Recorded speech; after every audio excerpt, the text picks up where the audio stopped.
marked by doubt. A dark romance novel. Prologue: the interview. The Wolf Syndicate didn't advertise job openings. Sienna Cross knew this because she'd spent 3 weeks trying to find a legitimate way in before resorting to the truth. There wasn't one. People didn't apply to work for Gabriel Wolf. They were selected, vetted, and, if they were lucky, offered a position that paid better than anything legal and came with the unspoken understanding that asking questions was a good way to end up in the Charles River. She needed the job anyway. The office building in downtown Boston looked like any other corporate high-rise, glass and steel, anonymous and expensive. The kind of place where hedge fund managers made millions moving numbers around screens. Except the 20th floor, the one Sienna's keycard granted her access to after a silent elevator ride, belonged to something else entirely. The receptionist was a woman in her 40s with sharp eyes and a Glock holstered beneath her tailored blazer. Sienna saw the outline when the woman stood to greet her. "Miss Cross, Mr. Wolf is expecting you." No small talk, no offer of coffee or water. Just a gesture toward a set of double doors at the end of a marble hallway. Sienna's stomach twisted, but she kept her expression neutral. She'd learned a long time ago that fear was information you didn't give away for free. The doors opened into an office that could have been featured in Architectural Digest if the magazine covered criminal enterprises. Floor-to-ceiling windows overlooking the harbor. Minimalist furniture that probably cost more than Sienna had made in the past year. A desk made of dark wood and clean lines, with nothing on it except a single laptop and a crystal glass of what looked like whiskey. And behind the desk, Gabriel Wolf. She'd seen photos during her research. Society pages from charity galas, business journals profiling his security consulting firm. A few blurry shots from federal surveillance that had been leaked and quickly scrubbed from the internet. None of them had prepared her for the reality of him. He was younger than she'd expected, mid-30s maybe, with the kind of face that belonged on a movie screen. Strong jaw, dark hair that was just slightly too long to be corporate, and eyes the color of winter smoke. But it was the way he held himself that made her pulse kick up. Absolute control, zero wasted movement, a predator who didn't need to announce himself because everything about him radiated danger. He didn't stand when she entered. Didn't offer his hand. He just looked at her, and Sienna felt the weight of that gaze like a physical touch. "Sienna Cross," he said. His voice was low, measured, with the faintest trace of something she couldn't place. East Coast education layered over something rougher. "Sit." Not a request. She sat in one of the leather chairs facing his desk, back straight, hands folded in her lap.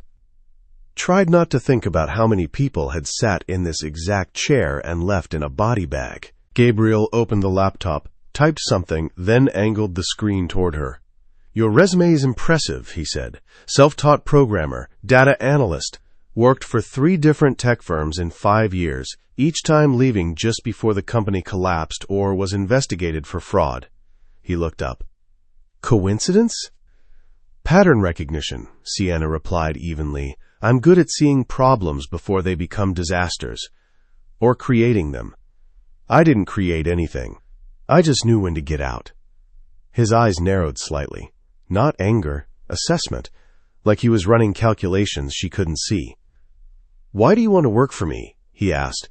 Here was the test, the question that would determine if she walked out of this building or was carried out. Sienna met his gaze without flinching. "Because you pay well, you don't ask unnecessary questions. And I'm tired of pretending to care about corporate ethics when everyone I've worked for has been a criminal in a nicer suit." Silence. For a long moment, Gabriel just stared at her. Then his mouth curved. Not quite a smile, but close. "Honest," he said. "I appreciate that. Most people who sit in that chair spend 10 minutes trying to convince me they're here for noble reasons." He closed the laptop. "I'll be blunt, Miss Cross. I need someone who can track data, predict patterns, and keep their mouth shut. My operations are complex. My enemies are numerous. The last person in your position tried to sell information to a rival family. I had to make an example of him." I understand. Do you? He leaned forward, elbows on the desk. This isn't a game. You work for me. You see things that could get you killed just for knowing. You can't unsee them. You can't quit with 2 weeks' notice and a polite email. You're in or you're out. And out means I can't guarantee your safety. Sienna's throat was dry, but she didn't look away. I've been invisible my entire life, Mr. Wolf. I'm very good at seeing things and forgetting them when it's convenient. Invisible. He repeated the word like he was tasting it. Is that what you want to be? It's what I am. Something flickered in his eyes, something that looked almost like recognition. He stood, moved to the window, and looked out at the city. From this height, Boston sprawled beneath them. Tiny cars and buildings and people living their ordinary lives, oblivious to the empire Gabriel Wolf had built in the shadows. I'm offering you a position as senior data analyst, he said without turning around. Salary is $200,000 a year, plus bonuses based on performance. You'll work directly under my supervision. You'll have access to encrypted servers, financial records, and operational details that could put me in prison for life if they ever saw daylight. He glanced over his shoulder. You'll also sign an NDA that includes a clause stating any breach will be met with immediate and permanent termination. Do you understand what permanent means in this context? Yes. Say it. If I betray you, I'm dead. Good. He turned back to the window. You start Monday. Maria at the front desk will handle your onboarding. Don't be late. Sienna stood, legs steadier than she'd expected. She should leave. Should take the job and the money and keep her head down like she always did. Instead, she heard herself ask, why me? Gabriel turned fully now, and for the first time, she saw something in his expression that wasn't cold calculation. Curiosity, maybe. Or something darker. Because you're smart enough to do the job and pragmatic enough not to ask questions I don't want to answer, he said. And because you're right, you are invisible. No family, no ties, no one who'd notice if you disappeared. He moved closer, and Sienna forced herself not to step back. That makes you valuable. It also makes you expendable. Remember that. I will. Good. He extended his hand, a gesture that felt more like a test than a courtesy. Sienna took it. His grip was firm, controlled, and lasted exactly 2 seconds. But in those 2 seconds, she felt the heat of his palm against hers, felt the calluses that didn't belong to a man who just sat behind a desk. When he released her, she felt the absence like a cold draft. Welcome to the Wolf Syndicate, Miss Cross. His voice was quiet, almost gentle. Don't make me regret this. She nodded and walked toward the door, aware of his eyes on her the entire way. As she reached for the handle, he spoke again. Sienna. She turned. He was watching her with an expression she couldn't read. You said you're good at seeing problems before they become disasters, he said. I hope you're right, because the moment you become a problem, I won't hesitate. I understand. I don't think you do. He picked up his whiskey glass, swirled the amber liquid. But you will. Sienna left the office, walked past the receptionist with the hidden Glock, rode the elevator down 20 floors, and stepped out into the bright afternoon sunlight of downtown Boston. Her hands were shaking. She'd just signed her life away to a man who could kill her with a phone call. A man who looked at her like she was a puzzle he was deciding whether to solve or destroy. But for the first time in years, she'd felt something other than numb resignation. She'd felt seen. And that, she realized as she flagged down a cab, was the most dangerous thing of all. Chapter 1. Invisible No More. 3 months into working for Gabriel Wolf, Sienna had learned 3 things. 1. The Wolf Syndicate wasn't just a criminal organization. It was a machine. Precise, efficient, and ruthlessly effective. They moved money through shell corporations, tracked rivals with military-grade surveillance, and operated with a level of sophistication that made most legitimate businesses look amateur. 2. Gabriel Wolf was exactly as dangerous as the rumors suggested. She'd watched him handle a territorial dispute with a rival family by having a quiet conversation in his office. The rival's lieutenant had walked in arrogant and walked out pale.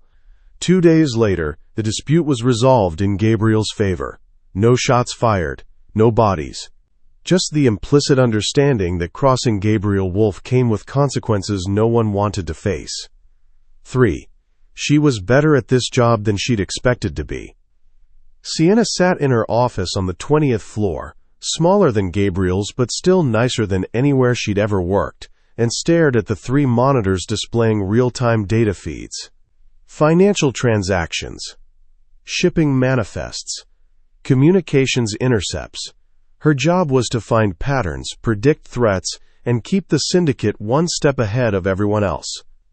She was good at it, too good maybe.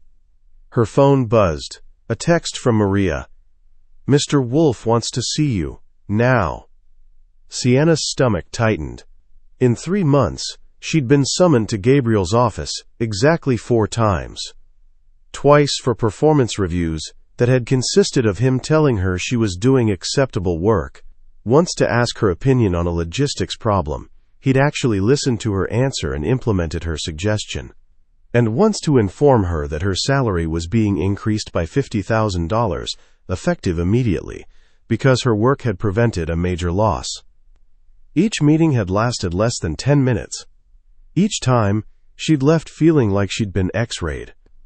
She saved her work, locked her screens, and walked down the hallway. The floor was quiet. It was nearly 8 p.m. on a Friday, and most of the staff had gone home. Only the core team remained, and even they kept to their own offices. The Wolf Syndicate didn't encourage socializing. Gabriel's door was open.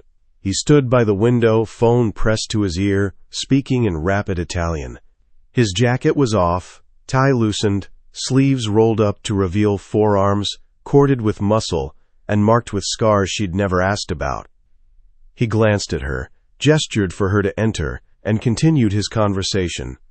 Sienna stepped inside and closed the door, waited. Gabriel's Italian was fluid, effortless.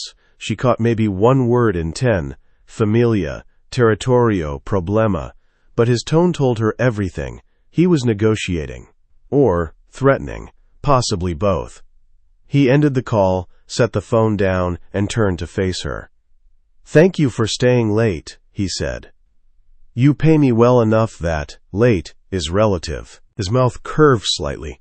Pragmatic as always.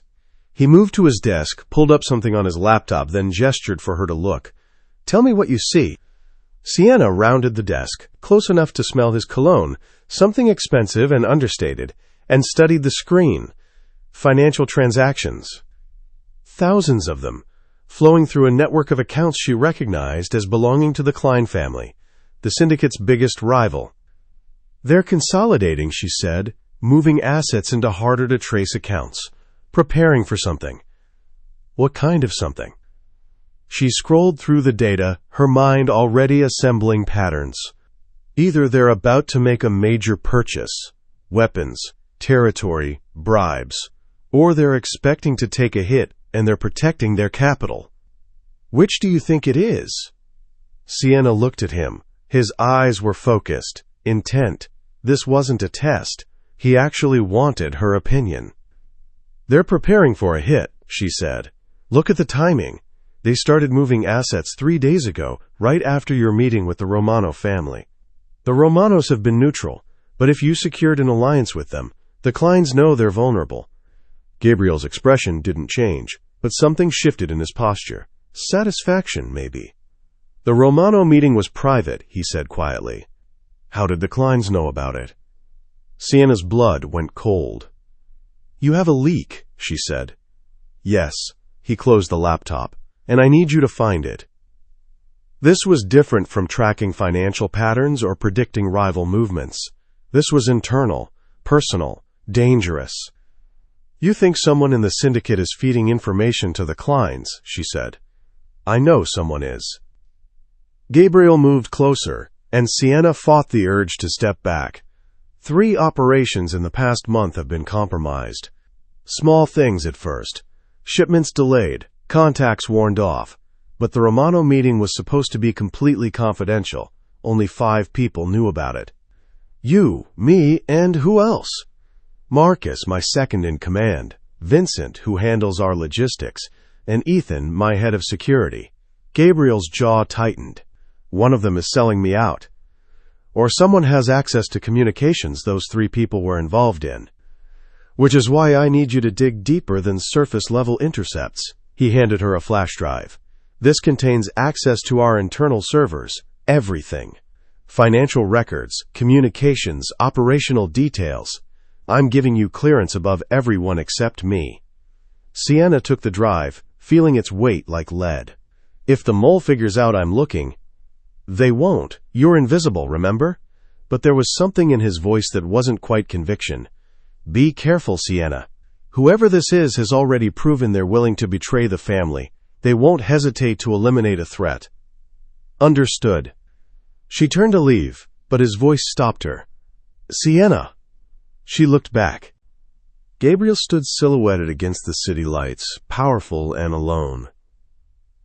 You've been here 3 months.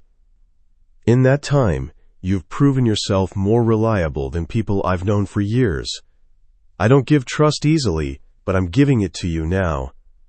Don't make me regret it. The words echoed his warning from the interview, but this time they sounded different, less like a threat and more like a plea. I won't, she said. And meant it. Back in her office, Sienna plugged in the flash drive and started digging. The syndicate's digital infrastructure was impressive. Encrypted communications, layered security protocols, fail-safes designed to prevent exactly the kind of breach she was looking for. But every system had vulnerabilities. Every human made mistakes. She started with communications logs, cross-referenced timestamps with the 3 compromised operations, looked for patterns in who accessed what information and when. 3 hours later, her eyes burned and her coffee had gone cold, but she'd found something.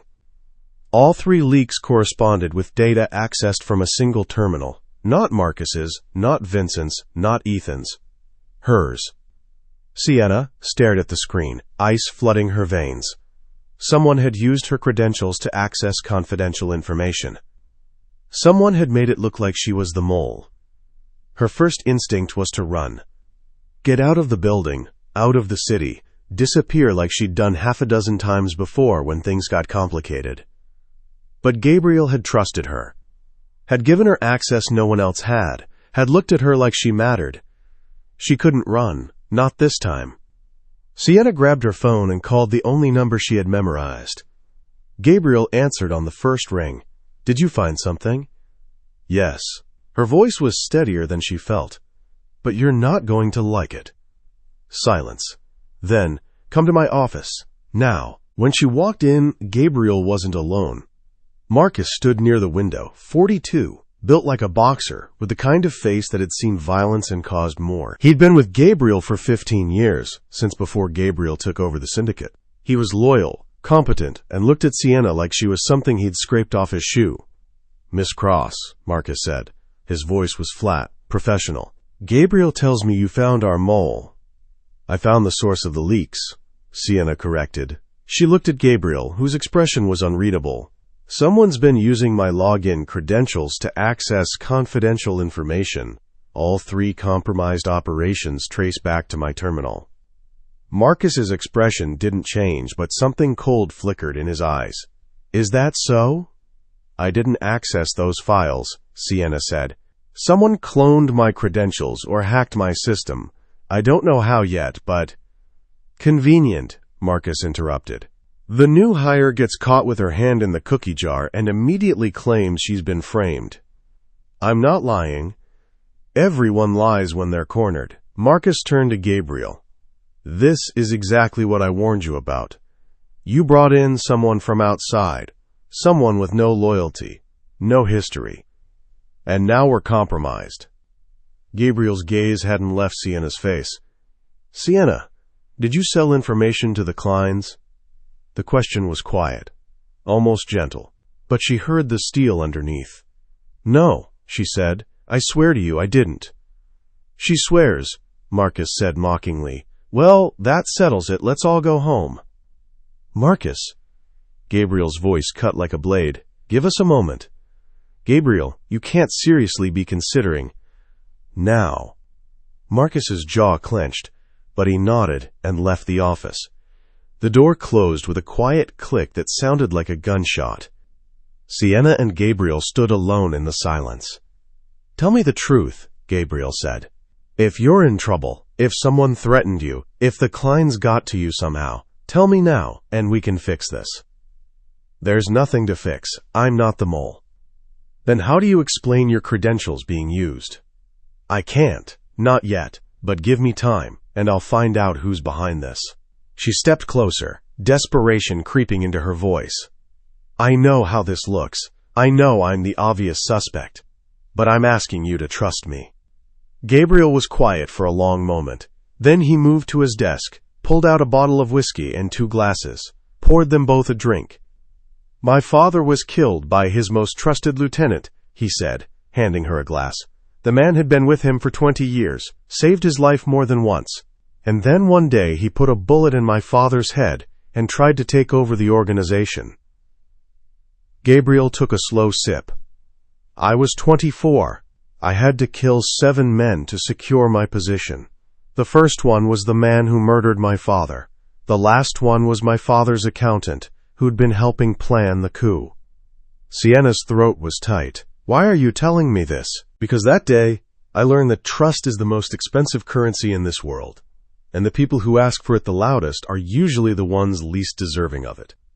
His eyes met hers. You're asking me to trust you, to believe you over evidence that says you're guilty. Do you understand what you're asking? Yes. Do you? He set down his glass. If I'm wrong, if you are the mole, and I let you walk out of here, more people will die. Operations will be compromised. The syndicate could collapse. Everything I've built could be destroyed. I'm not the mole. Prove it. How? You just said the evidence points to me. Then find new evidence. Show me who framed you. Give me a reason to trust you that isn't just your word. He moved closer, close enough that she could see the flecks of silver in his gray eyes. You have 24 hours, Sienna. Find the real mole, or I'm turning you over to Marcus, and he won't be as patient as I've been. Terror and determination warred in her chest. And if I run? Then you confirm every suspicion Marcus has, and I'll hunt you down myself. His voice was soft, almost regretful. Don't run, Sienna. I don't want to kill you. But you will. If I have to. He reached out, his fingers brushing a strand of hair away from her face. The touch was gentle, almost tender, and it made her breath catch. 24 hours. Don't waste them. Sienna left the office with her heart pounding and her mind racing. 24 hours to prove her innocence. 24 hours before the man she was starting to care about decided whether to save her or kill her. She'd been invisible her entire life. Now she needed to become a ghost. Chapter 2. The Accusation. Sienna didn't sleep. She spent the night in her office, surrounded by monitors displaying lines of code, server logs, and access records. Every keystroke felt like a countdown. Every dead end like another nail in her coffin. By dawn, she'd traced the breach to a sophisticated cloning attack. Someone had created a mirror of her credentials and used them to access the confidential files. But the attack itself had been routed through so many proxies and encrypted channels that finding the source was like trying to catch smoke. Whoever had framed her knew exactly what they were doing. Her phone buzzed at 6:47 a.m. A text from Maria. Emergency meeting. Conference room. 7 a.m. attendance mandatory. Sienna's stomach dropped. She hadn't found the mole, hadn't cleared her name, and now Gabriel was calling a meeting with less than an hour left on her deadline. She splashed water on her face in the bathroom, changed into the spare clothes she kept in her office. Black slacks, gray blouse, nothing that screamed, I've been up all night trying to prove I'm not a traitor, and headed to the conference room. The 20th floor was already buzzing with tension. She passed Vincent in the hallway. Tall, lean, with the calculating eyes of someone who'd survived in this world by being smarter than everyone else. He didn't acknowledge her. Ethan was worse. The head of security stood near the elevator, arms crossed, and when Sienna walked past, he said quietly, "Hope you've made peace with whatever God you believe in." She kept walking. The conference room was at the end of the hall, all glass walls and expensive furniture. Inside, Gabriel sat at the head of the table. Marcus stood behind him like a sentinel. Vincent and Ethan took seats on opposite sides. 3 other men Sienna recognized as senior syndicate members filled out the room, and every single one of them looked at her like she was already dead. "Sit," Gabriel said. Sienna sat across from him, spine straight, hands folded on the table. She'd learned a long time ago that fear was information you didn't give away for free. "Thank you all for coming on short notice," Gabriel began. His voice was calm, controlled, the voice of a man who'd made a decision and was now executing it. "As you know, we've been compromised. 3 operations leaked to the Kleins. Yesterday, I tasked Miss Cross with finding the source." Marcus's expression was stone. "And did she find it?" "She did." Gabriel's eyes met Sienna's across the table. The leaks originated from her terminal. Her credentials were used to access confidential files and pass them to the Kleins. The room erupted. "I told you," Marcus snarled. "I told you bringing in an outsider was a mistake." "She's been here 3 months," Vincent interrupted. 3 months of access to everything. How much did they pay you?" Ethan just shook his head, disgusted. "Enough!" Gabriel's voice cut through the noise like a blade. Silence fell. "Sienna, do you deny the accusations?" This was it. The moment that would determine whether she lived or died. Sienna looked Gabriel in the eyes. "I deny selling information to the Kleins, but I can't deny that my credentials were used. Someone cloned my access and made it look like I was responsible." "Convenient," Marcus said coldly. "It's the truth." "The truth," Marcus repeated. He turned to Gabriel. "She had motive, money. She had opportunity, unrestricted access. She had means, the technical skills to cover her tracks. And now she's claiming someone framed her. It's textbook. I didn't. Save it." Marcus pulled out his phone, swiped through something, then held it up for the room to see. "Ethan's team found this 20 minutes ago. A wire transfer from a Klein shell company to an offshore account. $500,000, deposited 3 days ago." Sienna's blood turned to ice. "What account?" Marcus smiled. "It wasn't pleasant. One registered under your name." The room spun. "That's not possible," Sienna said. "I don't have an offshore account." "The account was opened 6 weeks ago," Marcus continued. "Same day as the first leak. The routing numbers match known Klein financial networks, and the deposit matches the exact value of the intelligence you sold them." He looked at Gabriel. "She's not just a mole. She's been planning this from the beginning." "I didn't open that account." Sienna's voice rose despite her attempts to stay calm. "Someone set this up to frame me." "Enough," Gabriel said quietly. Sienna looked at him, desperate. "Gabriel, please, you have to believe me. I can prove." "Prove what?" His voice was flat. "That you didn't access those files when the logs say you did? That you didn't open an account when the paperwork has your signature? That you didn't accept $500,000 when the transfer is right there in black and white? It's all fabricated. Or it's real, and you're lying." Gabriel stood. The temperature in the room seemed to drop 10 degrees. "I gave you 24 hours to find the mole. Instead, we found more evidence against you. Because someone wants you to find it." Sienna stood as well, hands flat on the table.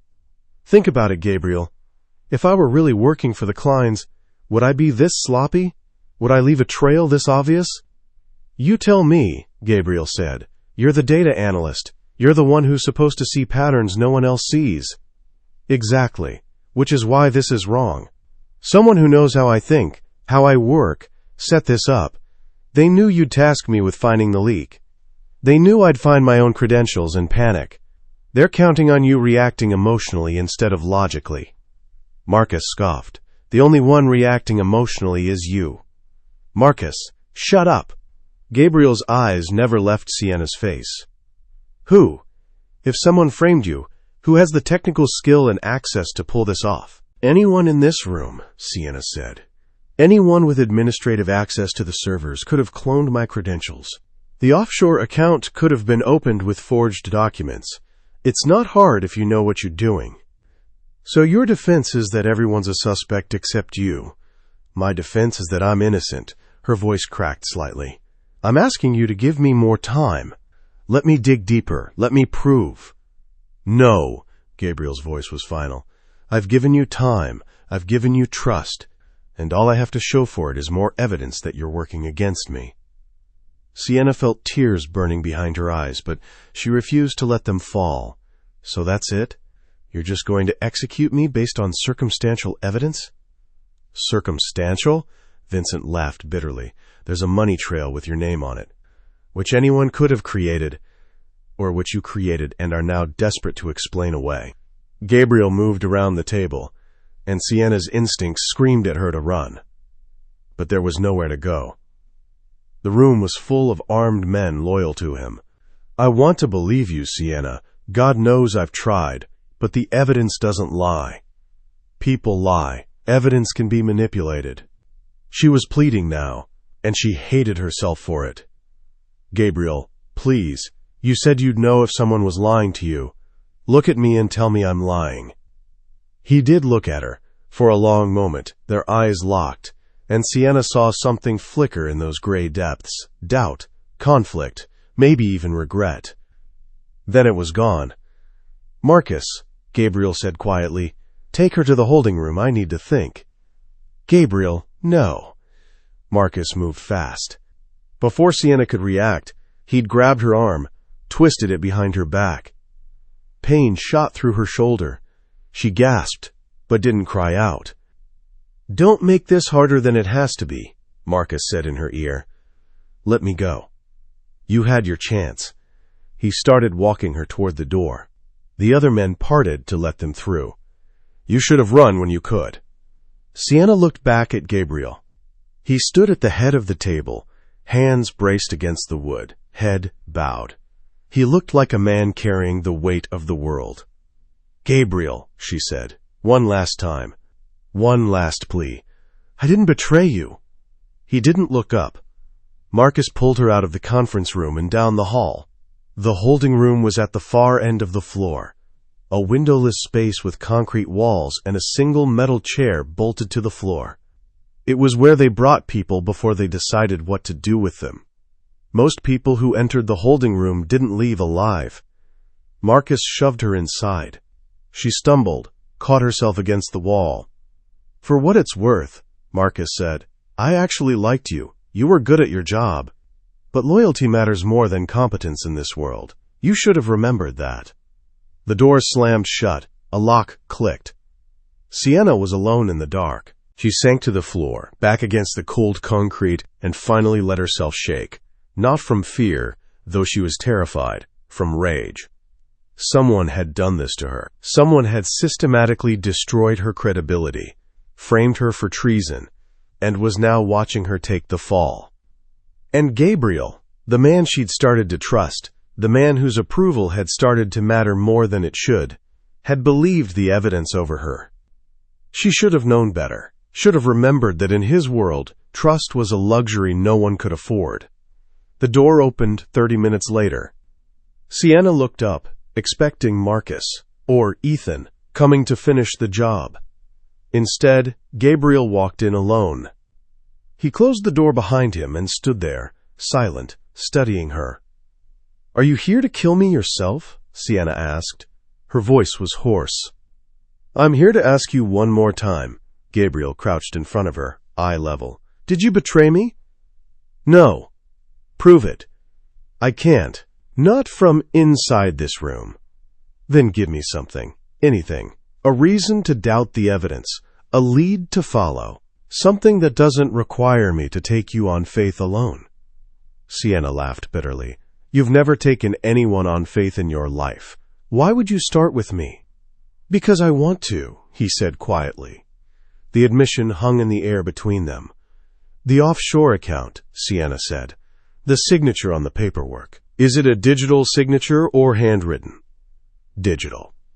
Then compare it to my actual signature, the one I signed on my employment contract. Digital signatures can be forged, but there are tells, pixel patterns, stroke inconsistencies. If they don't match, it proves someone faked it. Gabriel finished. Why didn't you say that upstairs? Because I was too busy being accused to think straight. She met his eyes. I'm not perfect, Gabriel. I'm scared and I'm angry and I made mistakes. But I didn't betray you. I swear on everything I have. Which isn't much, but it's all I've got. I didn't sell you out. He studied her face. Then he stood, pulled out his phone and made a call. Maria, I need you to pull the employment contract for Sienna Cross. Compare the signature to the offshore account paperwork. I want a forensic analysis of both. He listened for a moment. I don't care if it takes all day. Do it now. He hung up and looked down at Sienna. If the signatures match, you're lying and this conversation is over. If they don't match, we have a bigger problem than I thought. They won't match, Sienna said. We'll see. He left without another word. Sienna sat in the dark and waited. 2 hours later, the door opened again. This time, Gabriel wasn't alone. Maria stood behind him, tablet in hand, expression grim. Well? Sienna asked. Gabriel's face was unreadable. The signatures don't match. The offshore account was opened with a forged digital signature. Very good forgery, but not perfect. Relief flooded through Sienna so fast she felt dizzy. Then you know I'm telling the truth. I know someone went to a lot of trouble to frame you, Gabriel corrected. That doesn't prove you're innocent. It proves you're smart enough to create reasonable doubt. Are you serious right now? But it does give me pause. He crossed his arms. Maria ran a deeper analysis. The forged signature matches a template that's been used before. Once, 6 months ago, to create a false identity for a Klein operative we captured. Sienna's breath caught. So the Kleins have the capability to forge syndicate documents? Yes. Which means either you're working with them, and this is an elaborate setup to make you look innocent, or someone inside the syndicate is working with them and framed you to cover their tracks. I'm going with option 2. So am I. Gabriel pulled out a key and unlocked the chair's restraints. Which is why I'm making a decision that's going to cost me everything. What decision? He looked at her, and for the first time since she'd met him, she saw real fear in his eyes. Not fear for himself, fear for what he was about to do. I'm choosing to believe you, he said. Chapter 3, The Line in the Sand. Gabriel pulled Sienna to her feet, his grip firm but not painful. We don't have much time, he said. Marcus is pushing for immediate execution. Half the council agrees with him. The other half is waiting to see what I do. And what are you going to do? Something monumentally stupid. He handed her a phone. Not hers, a burner. This is encrypted. Maria's number is programmed in. If something happens to me, call her. She'll get you out of the city. Gabriel, what? I'm going back upstairs and telling my counsel that you're innocent, that someone framed you, that we have a real mole and I'm suspending the execution order until we find them. He met her eyes. They're going to lose their minds. Sienna's heart hammered. They'll think you're compromised, that I've somehow manipulated you. I know. They might move against you. I know that too. He started toward the door, then paused. For what it's worth, I don't think I'm wrong about you. My instincts have kept me alive this long. They're telling me to trust you. And if your instincts are wrong, then I'll have made the last mistake of my life. He opened the door. Stay here. Don't leave this room until I come back. Gabriel. He looked back. Thank you, Sienna said quietly, for believing me. Something shifted in his expression. Don't thank me yet. He left. Sienna stood alone in the holding room, heart racing, mind spinning. Gabriel Wolf, the man who trusted no one, who'd built an empire on control and calculation, was risking everything for her. A woman he'd known for 3 months. A woman who was still a suspect in half the council's eyes. She should have felt grateful, relieved. Instead, she felt terrified for him. 20 minutes later, she heard it. Shouting. Crashes. the unmistakable sound of violence. Sienna pressed her ear to the door. The walls were thick, but she could make out raised voices, furniture breaking, someone yelling in Italian. Then a gunshot. Her blood turned to ice. The door burst open. Ethan stood there, gun drawn, face flushed with adrenaline. "Move," he barked. "Now." "What happened?" "I said move." He grabbed her arm, pulled her into the hallway. The 20th floor was chaos. Papers scattered across the marble, a chair overturned. And in the conference room, visible through the glass walls, Gabriel faced off against Marcus and 3 other men. Marcus had a gun pointed at Gabriel's chest. "You've lost your mind," Marcus was saying, voice tight with fury. "She's a traitor. The evidence is clear." "The evidence was fabricated," Gabriel replied, his own weapon drawn, but pointed at the floor. "Someone forged her signature. Someone with Klein resources and insider access." "Or she's playing you." Marcus's hand shook slightly. "Jesus Christ, Gabriel. You're throwing away everything we've built for a woman you barely know." "I know her well enough." "You know nothing. She's been here 3 months, and you're ready to tear apart the syndicate to defend her?" Marcus's voice cracked. "Your father would be ashamed." Gabriel went very still. "Don't. He trusted the wrong person, and it got him killed. You're making the same mistake. I'm making a choice based on evidence, not paranoia." "Evidence she could have planted," Marcus turned to the other men. "He's compromised. She's gotten into his head somehow. We need to act before he destroys us all." One of the men, Vincent, spoke up.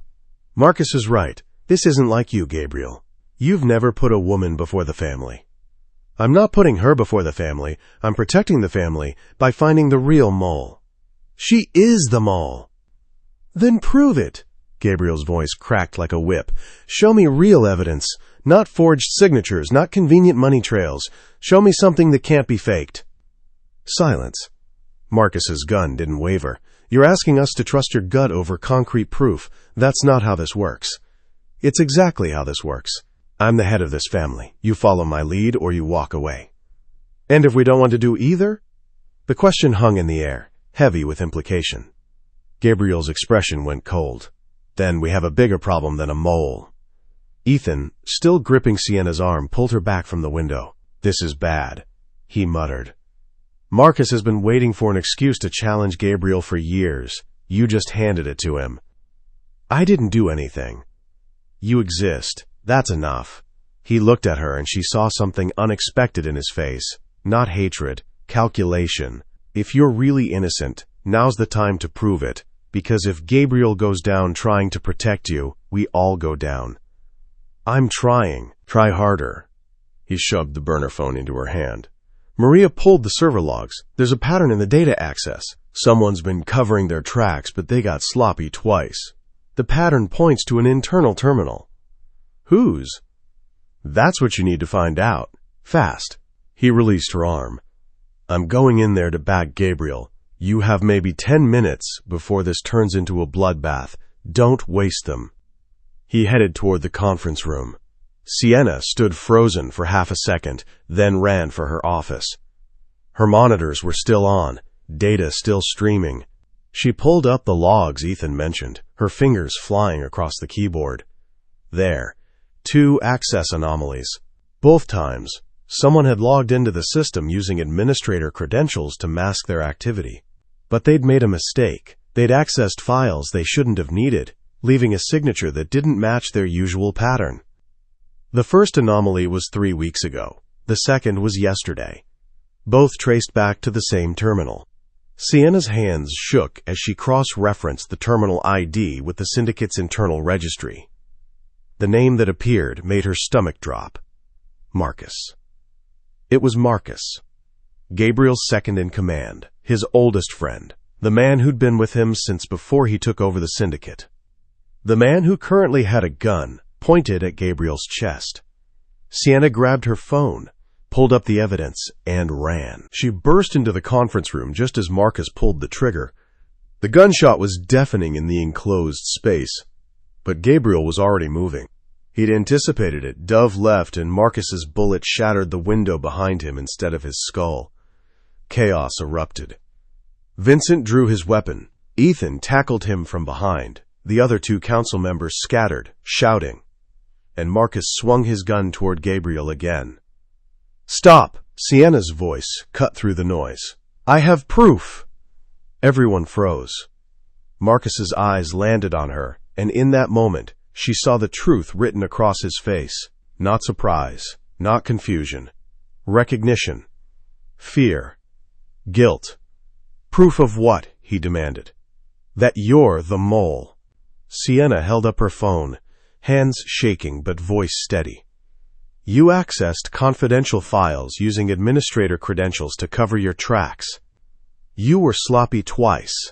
Once 3 weeks ago when you pulled the Romano meeting details, and again yesterday when you planted the evidence against me." "That's ridiculous." "The logs don't lie. You taught me that."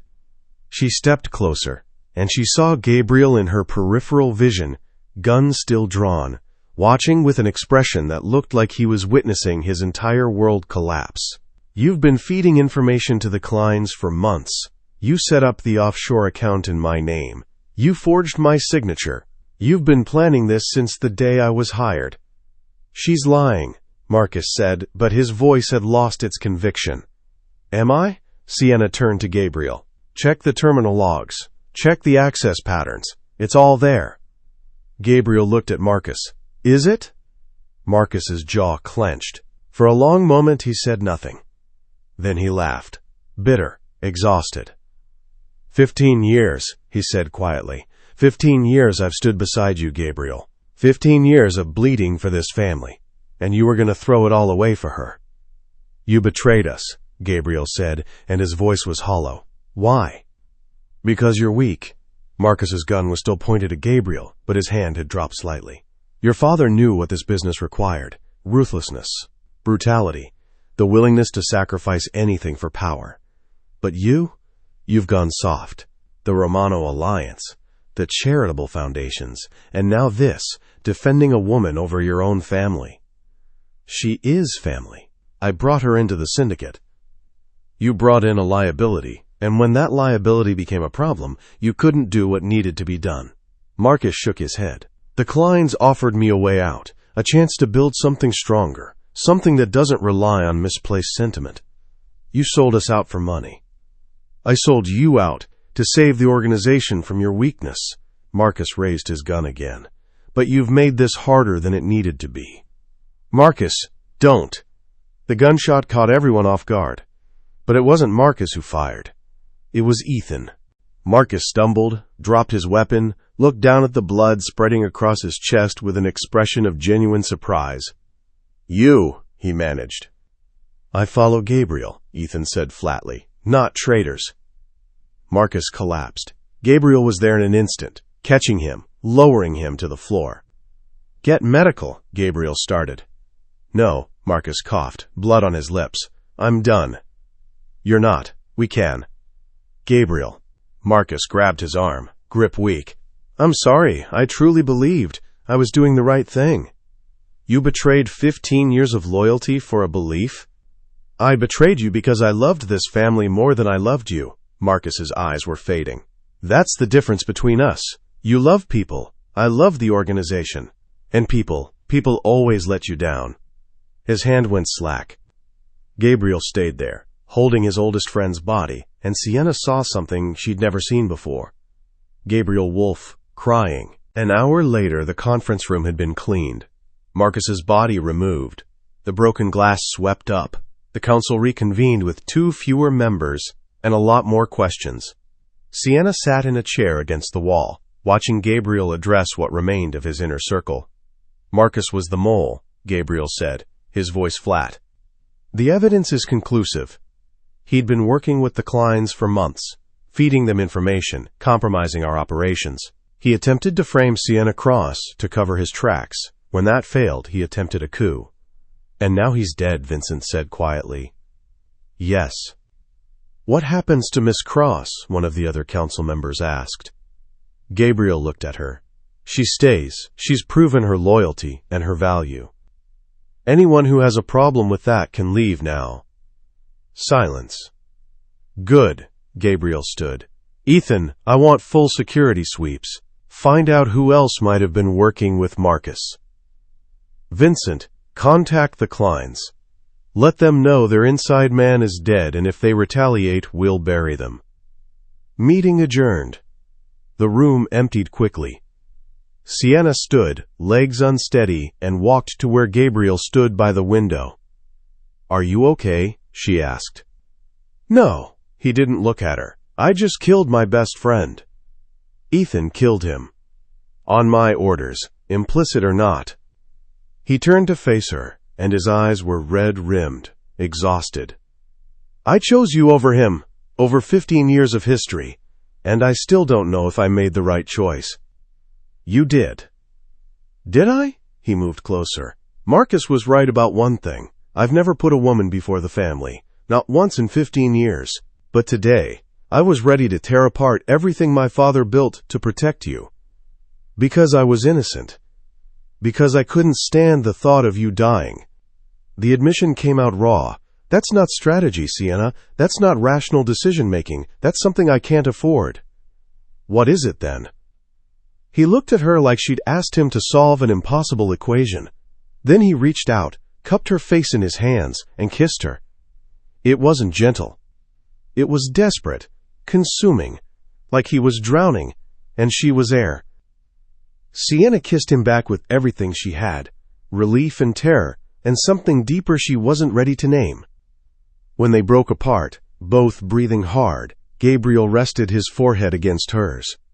This is a mistake, he whispered. I know.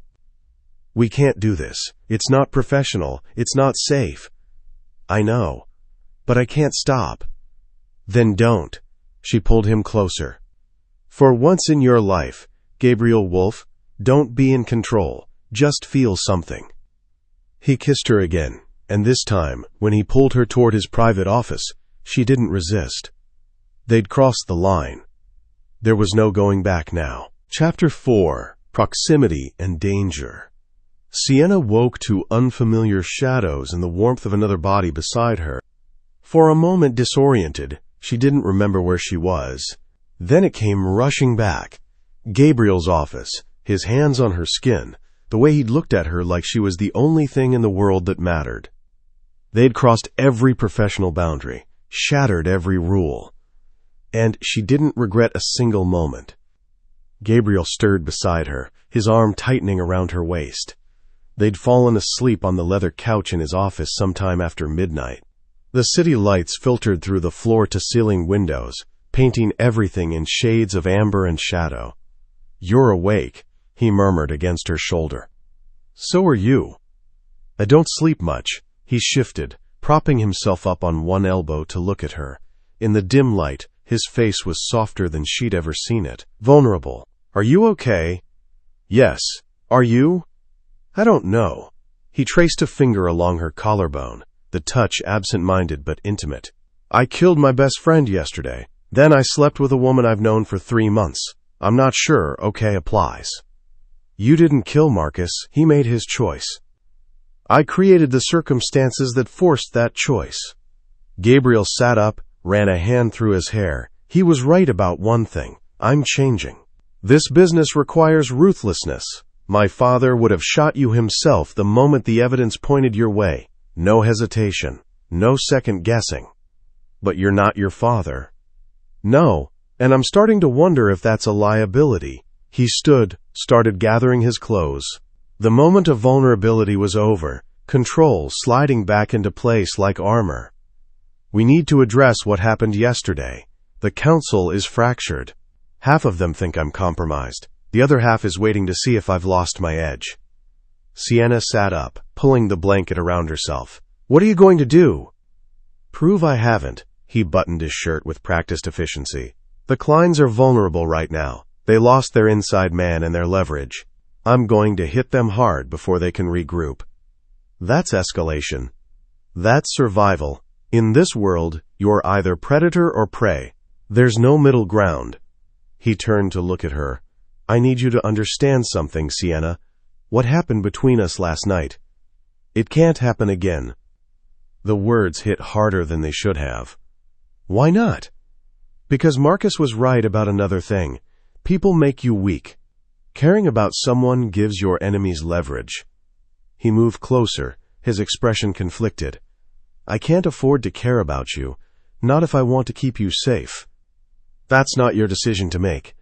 Yes, it is. I'm the one with enemies who'd kill you just to hurt me. I'm the one who has to calculate every risk, every vulnerability. He cupped her face, thumb brushing across her cheek. Last night it was everything I didn't know I wanted. But it ends here. Sienna pulled away, anger flaring. So what am I then? Just another employee? Someone you sleep with once and then pretend it didn't happen? You're someone I need alive, and that means keeping distance between us. Distance didn't keep Marcus from betraying you. No, but it would have made his betrayal hurt less. Gabriel grabbed his jacket. Get dressed. We have work to do. He left the office without looking back. Sienna sat alone in the growing dawn light, wrapped in a blanket that still smelled like him, and tried to understand how something that had felt so right could be dismissed so easily. But this was Gabriel's world, and in his world sentiment was a luxury no one could afford. By 8 a.m., Sienna was back at her desk, running analysis on Klein family operations. Her body ached in places that reminded her of last night. Her heart ached in places she'd thought were numb. She forced herself to focus on the work. That's what Gabriel wanted. Professional distance. Clean lines between personal and business. She could do that. She'd been doing it her entire life. Her phone buzzed. A text from Maria. Meeting with the Romano family tonight. 7 p.m. Gabriel wants you there. Sienna frowned. The Romanos were the alliance Gabriel had secured, the one that had triggered Marcus's betrayal. Why would Gabriel want her at a family meeting? She found him in his office an hour later, on the phone speaking rapid Italian. He glanced up when she entered, gestured for her to wait. Si, capisco. Domani. He ended the call. Sienna, good, we need to discuss tonight. Maria said you want me at the Romano meeting. Yes. They're concerned about the instability. Marcus's betrayal, the attempted coup. It makes us look weak. I need to demonstrate that the syndicate is stronger than ever. He pulled up a presentation on his laptop. You're going to give them a briefing on our operational security improvements. Me? You uncovered the mole. You have credibility. His voice was all business, like last night had never happened. The Romanos respect competence. Show them you're an asset, not a liability. And if they ask about my relationship with you? Something flickered in his eyes. What relationship? You're my senior data analyst. That's all. The dismissal stung more than it should have. Understood, Sienna said flatly. Anything else? Yes. He closed the laptop. The Kleins are going to retaliate. Probably within the next 48 hours. When they do, they'll target our weakest points. I need you to identify our vulnerabilities before they do. I'm already working on it. Good. He stood, moved toward the window, his thinking position. Sienna, about last night. You made yourself clear. It was a mistake. We're moving on. It wasn't a mistake. The words came out quiet, almost reluctant. It was the first thing that's felt real in years. That's why it can't happen again. I don't understand the logic of that. The logic is that I can't protect you if I'm compromised. And what I feel when I look at you, he stopped himself. It's a vulnerability I can't afford. So you're just going to ignore it? Pretend it doesn't exist? If that's what it takes to keep you alive, yes. He turned to face her. I've already lost everyone I've ever cared about. My father, my mother, Marcus. I won't add you to that list. That's not how caring about someone works, Gabriel. You don't get to decide. Yes, I do. His voice went hard. In my world, I decide everything, including this. Sienna stared at him, frustrated and hurt, and still wanting him despite every logical reason not to. You're a coward. Probably, he didn't deny it. But I'm a coward who's keeping you alive. That's going to have to be enough. She left before she could say something she'd regret. The Romano meeting was held at a restaurant in the North End. Italian, expensive, with a private room in the back that was swept for bugs twice before anyone sat down. Sienna arrived with Gabriel. wearing a black dress that Maria had sent over with a note. Look professional. The Romanos are old school. Salvatore Romano was there with his 2 sons and his consigliere, a sharp-eyed woman named Lucia, who reminded Sienna of a cobra, beautiful, elegant, and absolutely lethal. Gabriel, Salvatore stood to embrace him. Thank you for meeting on short notice. These are troubling times. Agreed. Gabriel gestured to Sienna. You remember Sienna Cross, my senior analyst. Of course. Salvatore's eyes swept over her, assessing. The woman who uncovered the traitor. Impressive work. Thank you. They sat, wine was poured, pleasantries were exchanged. Then Salvatore got to the point. Marcus's betrayal concerns us, he said. A man that close to you, working for your enemies. It raises questions about your organization's stability. I understand your concern, Gabriel replied smoothly. Which is why I've implemented new security protocols. Sienna will brief you on the details. All eyes turned to her. Sienna opened her tablet, pulled up the presentation she'd prepared, and began. She walked them through the new encryption systems, the enhanced vetting procedures, the redundant fail-safes designed to prevent another mole from gaining access. Halfway through, Lucia interrupted. These protocols are impressive, but they're reactive. What are you doing proactively to ensure this doesn't happen again? We're conducting a full audit of everyone with access to sensitive information, Sienna said. Background checks, financial reviews, psychological evaluations. Anyone who shows red flags will be removed. Removed how? The question hung in the air, loaded with meaning. However is necessary, Gabriel said quietly. Salvatore nodded, satisfied. Good. Weakness invites predators. You've shown strength by eliminating the threat quickly, but you'll need to continue showing strength if you want to maintain our alliance. I understand. Do you? Salvatore leaned forward. Because from where I sit, it looks like you hesitated. You almost let the girl take the fall for Marcus's crimes. Some might say that shows indecision. I investigated before executing, Gabriel corrected. That shows diligence, not weakness. Or attachment. Lucia's eyes flicked to Sienna, then back to Gabriel. You defended her when the evidence suggested guilt. Why? The question was a trap.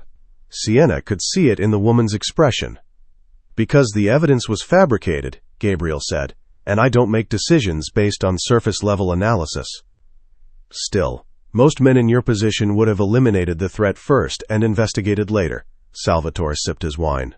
The fact that you didn't raises questions about your judgment. My judgment kept this family intact through a coup attempt, Gabriel said, voice going cold. I'd say it's sound.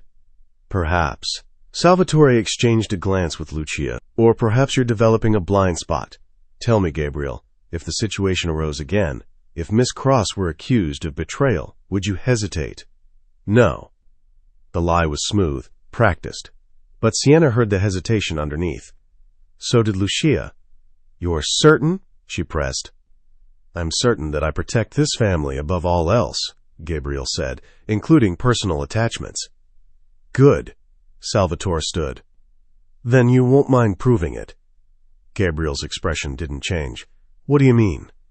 The Kleins are planning retaliation. We have intelligence that they're targeting one of your operations tomorrow night, the shipping warehouse on the waterfront. They're sending a team to hit it hard. Salvatore smiled, but it didn't reach his eyes. I'm suggesting you let them. Sienna's blood went cold. Let them destroy our warehouse? Gabriel asked carefully. Let them walk into a trap, use the attack to eliminate their strike team and send a message. Salvatore's gaze slid to Sienna. And I'm suggesting you send Miss Cross to oversee the operation. Prove that she's an asset, not a liability. That you trust her judgment in the field, not just behind a desk. It was a test. For both of them. Sienna's a data analyst, not a soldier, Gabriel said. Then perhaps it's time to expand her skill set. Lucia's smile was sharp, unless you don't trust her in a crisis situation. Sienna felt the weight of every eye in the room. This wasn't about her capabilities. This was about Gabriel's willingness to put her at risk to prove his commitment to the alliance. I'll do it, Sienna said before Gabriel could respond. Sienna, I'll oversee the operation, coordinate with security, set the trap, execute the response. She looked at Salvatore. You want proof I'm an asset? I'll give it to you. Salvatore's expression shifted to approval. Excellent. Gabriel, you've trained her well. Gabriel said nothing. But under the table, his hand found hers and squeezed once, a warning, or maybe an apology. The meeting continued for another hour. By the time they left, Sienna's nerves were frayed, and her mind was racing. In the car, Gabriel was silent until they were blocks away from the restaurant. Then he exploded. What the hell were you thinking? He rounded on her.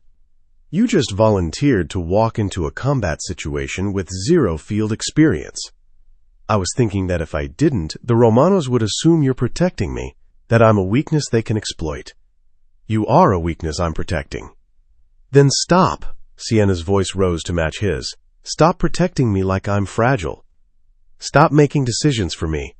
I'm not some civilian you brought in off the street. I'm part of this organization now. Act like it. You have no idea what you're walking into.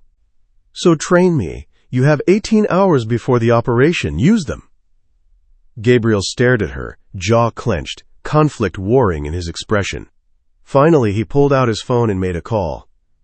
Ethan, I need you to run a combat readiness drill. Tomorrow morning, 6 a.m. He glanced at Sienna. We're preparing Miss Cross for field work. He hung up and looked at her with something between anger and respect. If you die tomorrow because of this stupid decision, I will never forgive you. If I die tomorrow, you won't have to. Sienna forced herself to hold his gaze. But I'm not going to die. I'm going to prove that I belong in your world. You already belong. Then let me prove it to everyone else. Gabriel was quiet for a long moment. Then he reached out and pulled her against him, his hand cradling the back of her head. You're going to be the death of me, he murmured. Only if you're lucky, she replied. He kissed her then, hard, possessive, like he was trying to memorize the taste of her before she walked into danger. When they broke apart, Sienna saw something in his eyes that terrified her more than any threat from the Kleins.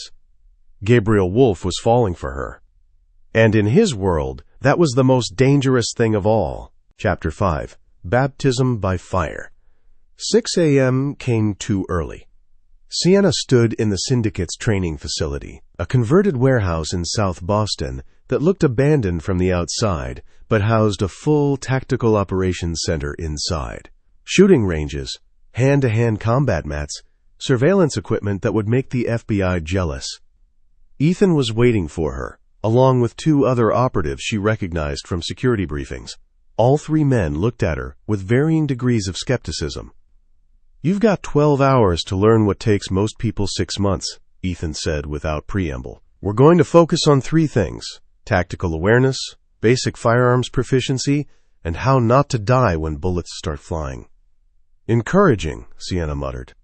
It's realistic. He handed her a Kevlar vest. Put this on. We're starting with the range.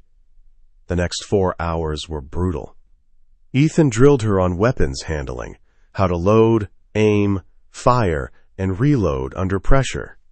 Her hands shook the first dozen times. By the 100th, they were steadier. You're not going to be a sharpshooter by tonight, Ethan said, watching her empty a magazine into a target 20 feet away. Half the shots missed. But if someone's coming at you, you need to be able to put rounds center mass. Again. She reloaded. Fired. This time more shots hit. Better. Now do it while moving. They moved to tactical drills. How to clear a room. How to use cover. How to communicate with a team under fire. Sienna's muscles screamed, her head pounded, but she pushed through. At noon, Gabriel appeared. He watched from the observation deck as Sienna ran through another drill, moving through a mock warehouse setup, calling out positions, coordinating with the other operatives. When she finished, drenched in sweat and breathing hard, he came down to the floor. How is she? He asked Ethan. She's not going to win any tactical medals, Ethan replied honestly, but she's competent enough not to get herself killed immediately, maybe. That's not reassuring. It's the truth, Ethan looked at Sienna. You're going to stay behind cover. Let the security team handle the actual combat. Your job is coordination, watching the monitors, calling out positions, making sure we don't get flanked. Think you can handle that? Yes. Sure about that? Because if you freeze up when the shooting starts. I won't freeze. Ethan studied her, then nodded. All right, we go over the warehouse layout in 2 hours. Get some food. Rest. You're going to need it. He left with the other operatives. Gabriel remained. You don't have to do this, he said quietly. I can tell the Romanos you're sick. We'll find another way to prove. No, Sienna pulled off the vest, wincing as her sore muscles protested. They set a test. I'm passing it. This isn't a college exam, Sienna. People are going to be shooting at you. People will be shooting at the warehouse. I'll be in a secure location coordinating the response. She met his eyes. I know the risks. Do you? He moved closer. Because I'm starting to think you don't understand what it means when I say this world is dangerous. This isn't data analysis. This isn't pattern recognition. This is violence and chaos and split-second decisions that get people killed. Then teach me how to survive it. I'm trying to keep you from having to. His voice rose, frustration breaking through. God, Sienna, do you know what it would do to me if something happened to you tonight? The same thing it would do to me if something happened to you, she shot back. But you walk into danger every day. Why am I different? Because you are. He grabbed her shoulders, eyes intense. Because when I look at you, I see something I thought I'd lost the ability to feel. And the idea of that being taken away. He stopped, jaw clenched. I can't lose you. Then help me stay alive instead of trying to lock me away. They stood there, inches apart, the air between them charged with everything they weren't saying. Finally, Gabriel released her. Come with me. He led her to a private office in the back of the facility. Inside was a wall of monitors showing different angles of the waterfront warehouse. This is the layout, Gabriel said, pulling up a 3D schematic. 3 floors, multiple entry points, blind spots here, here, and here. He zoomed in on the 2nd floor. This is where you'll be. Command center. You'll have full surveillance coverage and direct comms with the security team. What's the expected enemy force? Intel says 6 to 8 Klein operatives. Professional, well-armed, probably expecting minimal resistance since they think we don't know they're coming. He pulled up another screen showing personnel files. Our team is 12. We'll have them outnumbered and outpositioned. The goal is to let them enter, cut off their exit, and eliminate them before they can call for backup. Eliminate, Sienna repeated. Not arrest, not capture. This is war, Sienna. They're coming to destroy our assets and kill our people. We respond in kind. She swallowed hard but nodded. Understood. There's something else. Gabriel's expression was grim. The Romanos are sending an observer, Lucia. She'll be watching to see how you handle yourself under pressure. So if I fail, the alliance is at risk. If you fail, I lose credibility. The syndicate looks weak, and yes, the alliance suffers. He touched her face, the gesture gentle despite the harsh words. No pressure. I won't fail. I know, he kissed her forehead. Because you're the strongest person I've ever met, even if you don't believe it yet. 7-page M arrived too fast. Sienna sat in the command center, surrounded by monitors showing every angle of the warehouse. Ethan was on the ground floor with the main security team. 4 snipers were positioned on the roof. 3 more operatives covered the exits. And Lucia sat in the corner of the command center, silent and watchful, her presence a constant reminder of what was at stake. Gabriel stood beside Sienna, one hand resting on the back of her chair. He hadn't left since they'd arrived. Movement. One of the spotters reported through the comms. 3 vehicles approaching from the east. Sienna pulled up the exterior cameras. 3 black SUVs, no plates, tinted windows. That's them, she said. Her voice was steady despite her racing heart. All units, prepare for contact. The SUVs parked a block away. 8 figures emerged, all armed with automatic weapons, moving with military precision. They're splitting up, Sienna observed. tracking their movement. 4 heading for the main entrance, 2 flanking around the north side, 2 more going for the loading dock. Standard breach pattern, Ethan confirmed. Let him get inside before we spring it. Sienna watched the monitors as the Klein team approached. Her hands hovered over the controls, ready to trigger the lockdown sequence that would seal all exits once they were committed. North team is at the door, a spotter reported, planting charges. Main team entering now, another voice said. Gabriel's hand tightened on her shoulder. Wait for it, Sienna murmured, watching the patterns unfold on screen. Wait. The Klein operatives breached simultaneously, the main entrance exploding inward, the north door blown off its hinges, the loading dock accessed with a plasma cutter. Now, Sienna said. She triggered the lockdown. Steel shutters slammed down over every exit, emergency lights flashed red, and the Klein team realized, too late, that they'd walked into a trap. All units, engage, Ethan commanded. The warehouse erupted in gunfire. Sienna watched it unfold on the monitors like a deadly chess game. Syndicate operatives appeared from concealed positions. The Klein team tried to fall back but found their exits sealed, crossfire from multiple angles. It was over in less than 3 minutes. When the shooting stopped, 6 Klein operatives were down. 2 had surrendered, hands raised, weapons dropped. Secure the prisoners, Ethan ordered. Medical team, sweep for our wounded. Sienna's hands were shaking. She just coordinated an operation that had killed 6 people. She should have felt sick, horrified. Instead, she felt a cold satisfaction. Status report, she said into the comms, voice still steady. 2 of ours took minor injuries, nothing critical. Warehouse is secure. She turned to Lucia. Satisfied.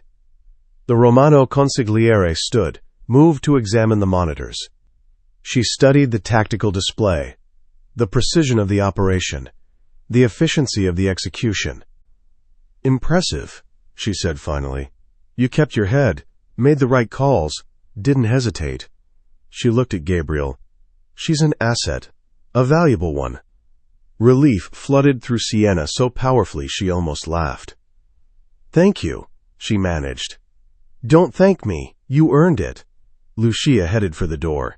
I'll report to Salvatore that the alliance stands. Well done, both of you. She left. The moment the door closed, Gabriel pulled Sienna into his arms. You did it, he said against her hair. You brilliant, terrifying woman. You did it. I had good training. You had 12 hours of training, and more courage than most people I've known for years. He pulled back to look at her. I'm proud of you, and completely terrified by what you're becoming. What am I becoming? Someone who belongs in this world. His thumb brushed across her cheek. Someone I can't imagine existing without. Gabriel. He kissed her, deep and claiming, and Sienna kissed him back with all the adrenaline and fear and triumph coursing through her veins. When they broke apart, she was breathless. You said this couldn't happen again, she reminded him. I lied. His forehead rested against hers. I've been lying to myself since the moment you walked into my office 3 months ago, pretending I could keep you at a distance, pretending I didn't feel this. Feel what? Everything. Want, need. Something that terrifies me more than any enemy I've ever faced. His hands framed her face. I'm falling for you, Sienna. Have been since you looked me in the eye during that interview and didn't flinch. Her heart hammered. That's not very professional of you, Mr. Wolf. No, it's not. He smiled, and it was real. Warm and open and nothing like the cold mask he showed the world. But I'm done pretending. Done lying. I want you. Not just for tonight. Not just until it becomes inconvenient. I want you in my life. In my bed. By my side when I build something better than what my father left me. That's a lot of want. Is it too much? Sienna thought about everything that had led her here. The job interview, Marcus's betrayal, the holding room where she'd thought she'd die. Gabriel choosing to believe her when every rational instinct said not to. No, she said, it's exactly enough. She kissed him again, and this time, when he pulled her toward the private office in the back, she went willingly. The Klein threat was neutralized. The Romano alliance was secure, and for the first time since she'd entered this dangerous world, Sienna felt like she'd found where she belonged. Not despite the danger. Because of it. And because of the man who'd looked at her and seen not a liability but an equal. Chapter 6. The Aftermath. Sienna woke to her phone vibrating against the nightstand. She was in Gabriel's penthouse, not the syndicate offices, but his private residence in Back Bay, a converted brownstone with high ceilings, minimal furniture, and the same carefully controlled aesthetic as everything else in his life. Except the bedroom. The bedroom was chaos, sheets tangled, pillows on the floor, her clothes scattered across expensive hardwood. They'd barely made it through the door last night. Gabriel stirred beside her, arm tightening around her waist. "Ignore it," he murmured, voice rough with sleep. "It might be important." "Everything's always important." He pulled her closer, lips finding her shoulder. "Ignore it anyway." The phone stopped, started again immediately. Gabriel groaned and released her. "Answer it before I throw the damn thing out the window."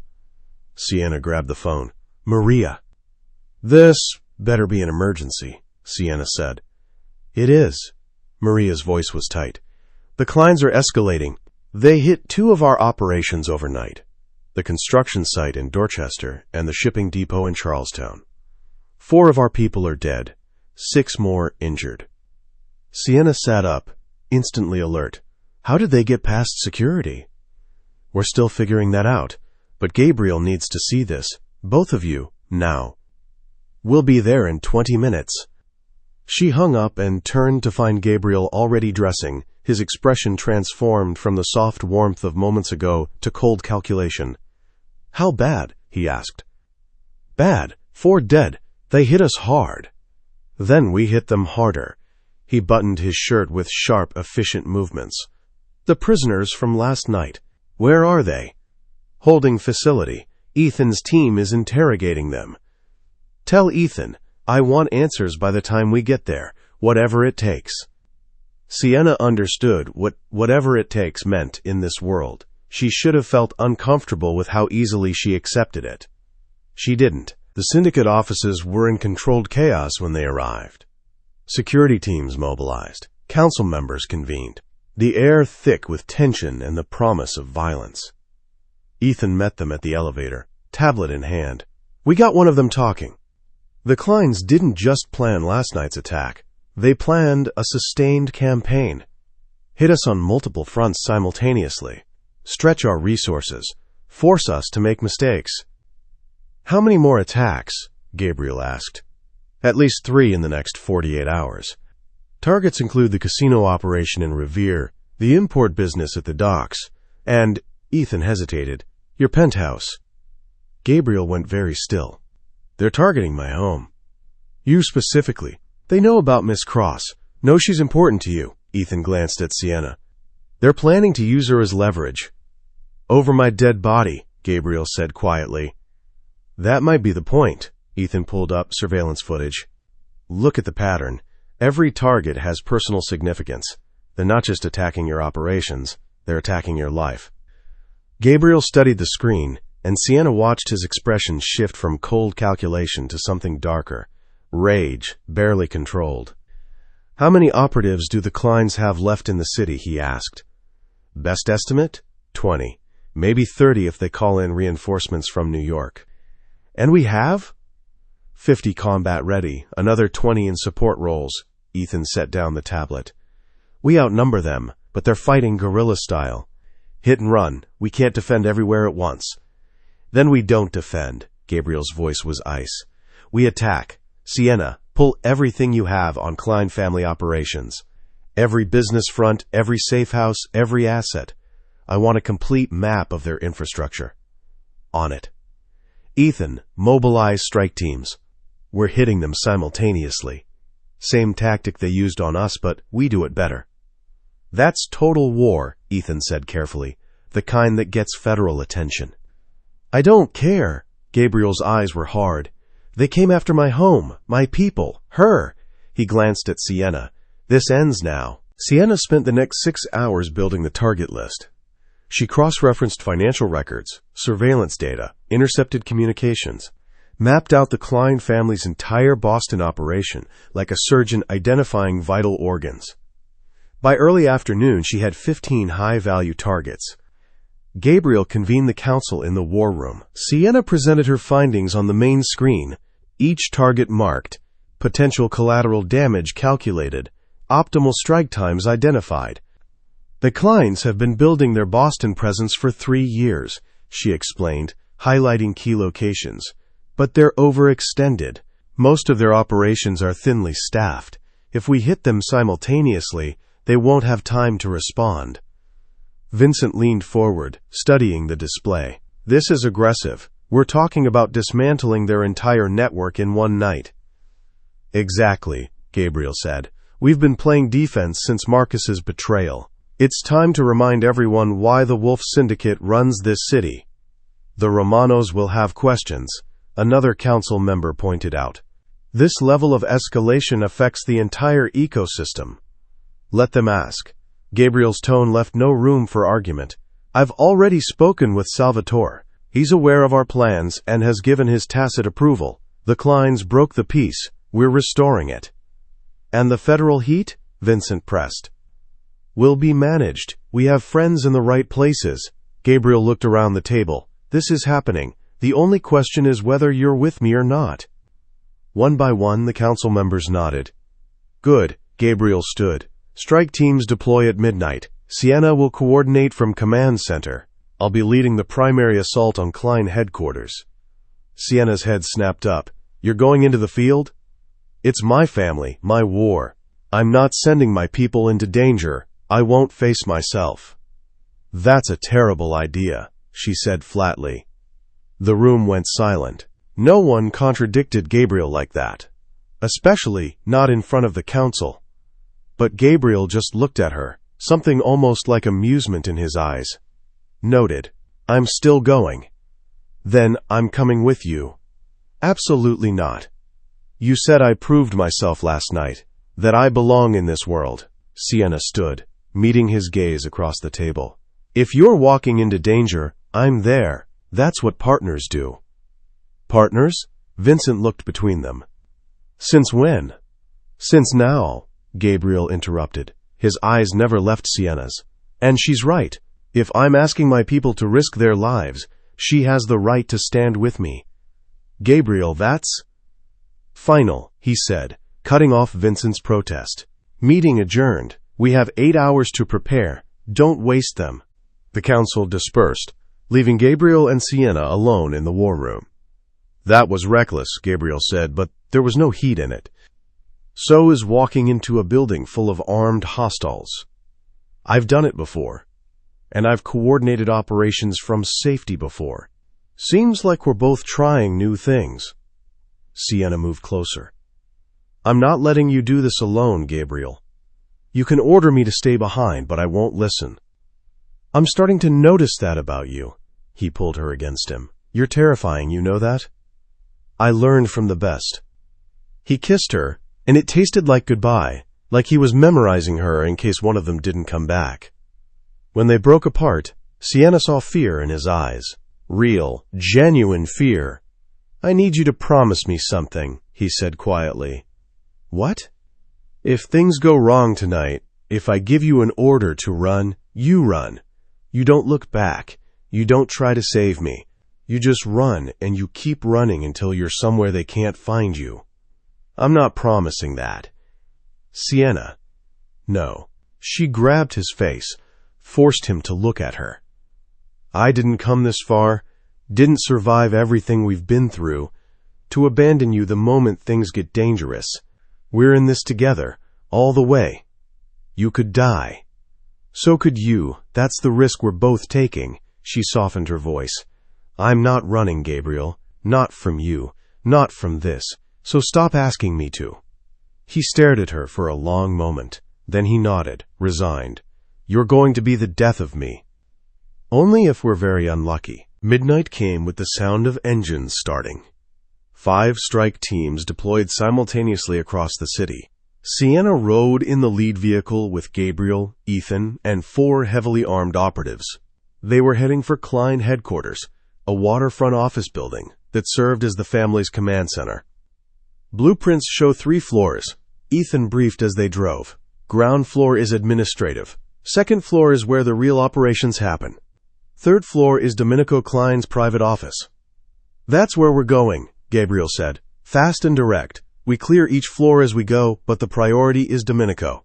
We cut the head off the snake. And if he's not there, then we burn the building down anyway. The SUV pulled up 2 blocks from the target. They exited in tactical formation, moving through shadows. Sienna wore Kevlar and carried the Glock Ethan had trained her on. Her heart hammered, but her hands were steady. Gabriel led them to a service entrance. Ethan's tech specialist bypassed the security in under 30 seconds. They were in. The ground floor was dark, quiet, too quiet. Spread out, Gabriel ordered. Clear each room. Sienna, stay close to me. They moved through the building like ghosts. 2 Klein guards were neutralized before they could raise the alarm. By the time they reached the stairwell to the second floor, the element of surprise was gone.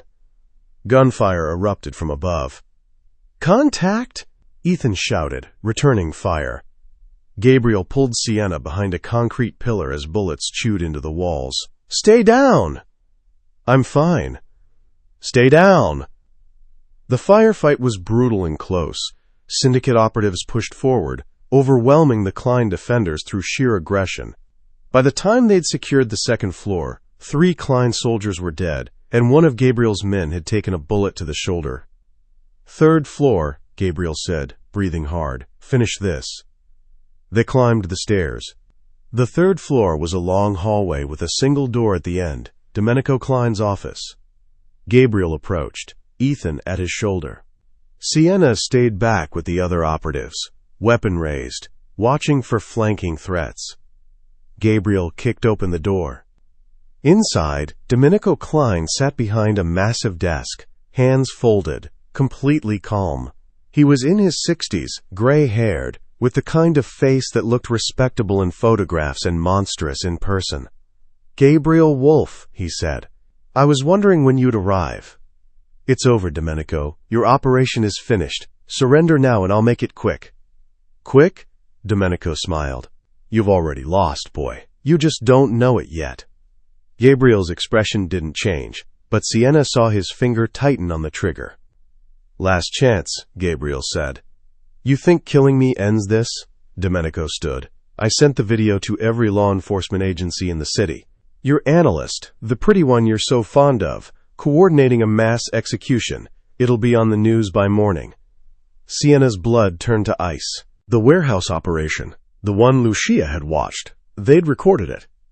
"You're bluffing," Gabriel said. "Am I?" Domenico pulled out his phone, showed them a screen. News alerts queued up, ready to send. "1 button. That's all it takes to destroy everything you've built. Your empire, your reputation, your freedom, all gone." Gabriel aimed his weapon at Domenico's head. "Then I have nothing to lose." "Except her." Domenico's eyes slid to Sienna. "She'll go to prison. Federal conspiracy charges. She'll spend the rest of her life in a cage because you chose revenge over pragmatism." "Don't listen to him," Sienna said. "He's trying to manipulate." "Am I?" Domenico smiled.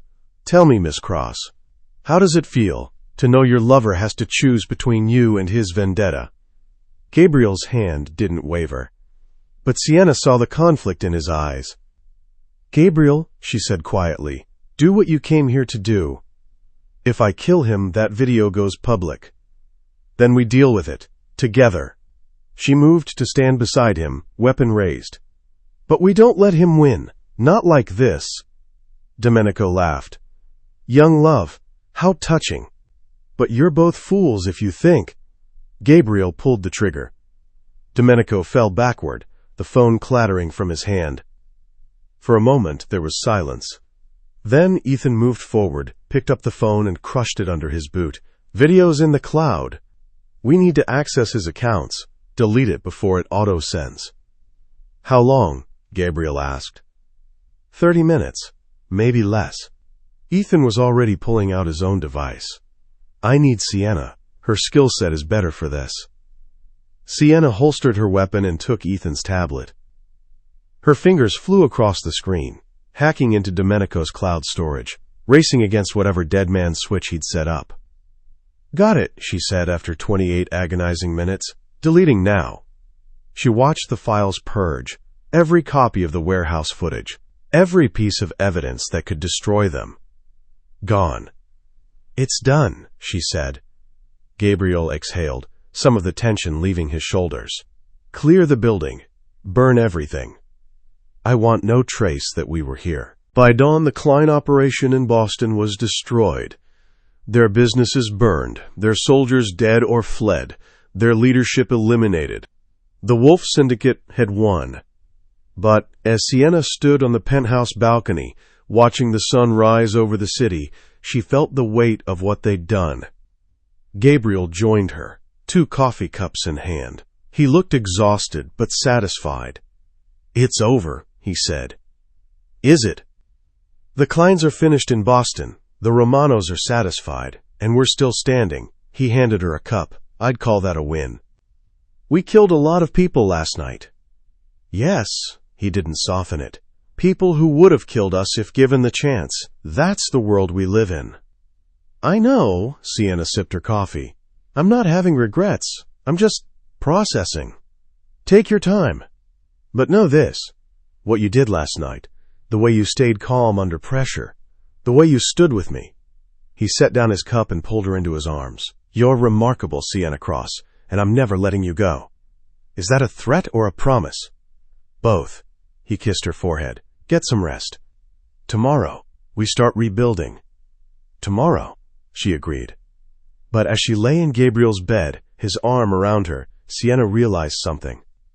She'd entered this world as an invisible woman trying to survive. She'd become something else entirely. A partner. A strategist. Someone who'd coordinated violence and felt no remorse. Gabriel had warned her this world would change her. He'd been right. And the terrifying part was, she didn't want to go back. Chapter 7. The Price of Power. 3 weeks after the Klein War ended, Sienna stood in Gabriel's office, watching the city wake up beneath a blanket of fresh snow. Boston looked peaceful from 40 stories up, clean, innocent. She knew better now. You're thinking too loud, Gabriel said from behind his desk. He'd been reviewing quarterly reports for the past hour, but apparently he could still read her moods across a room. Just remembering what this view looked like when I first started here, Sienna replied. How different everything seemed. And now? Now I know what all those buildings hide. She turned to face him. The shipping warehouse that launders money. The construction company that's a front for weapons trafficking. The restaurant that hosts weekly meetings between crime families pretending to be businessmen. Gabriel set down his pen. Does that bother you? No, that's what bothers me. She moved to sit across from him. 3 months ago, I would have been horrified. Now it's just information. Data points in a larger pattern. You've adapted. Or I've become numb. Sienna studied his face, looking for judgment. She found only understanding. Do you ever miss feeling shocked by this world? I've never known anything else. Gabriel leaned back. My father brought me to my first execution when I was 12. Told me it was a rite of passage. That I needed to understand what power looked like when it was absolute. That's horrific. That's reality in this world. You either embrace it or it destroys you. He stood, moved to the window beside her. But yes. Sometimes I wonder what it would be like to wake up and not calculate threat levels. To go to dinner without checking exit routes.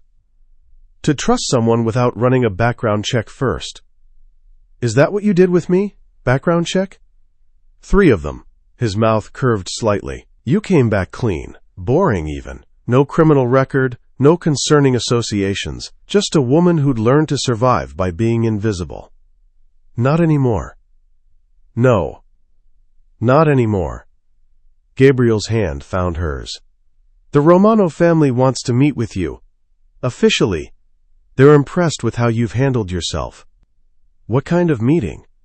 The kind where they assess whether you're a long-term asset or a short-term liability. His thumb traced circles on her palm.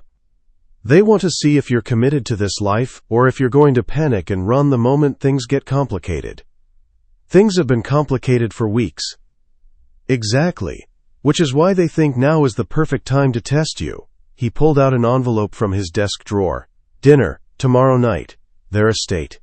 Just you, me, Salvatore, and Lucia. Sienna took the envelope. Expensive cardstock, formal invitation. The kind of thing that looked like a courtesy but was actually a command. What are they really asking? She said. Whether you're Gabriel Wolf's girlfriend or Mrs. Wolf. The implication hung in the air between them. We've been together for less than a month, Sienna said carefully. In this world, time isn't what matters. Commitment is. Gabriel turned to face her fully. The Romanos need to know that our relationship is stable.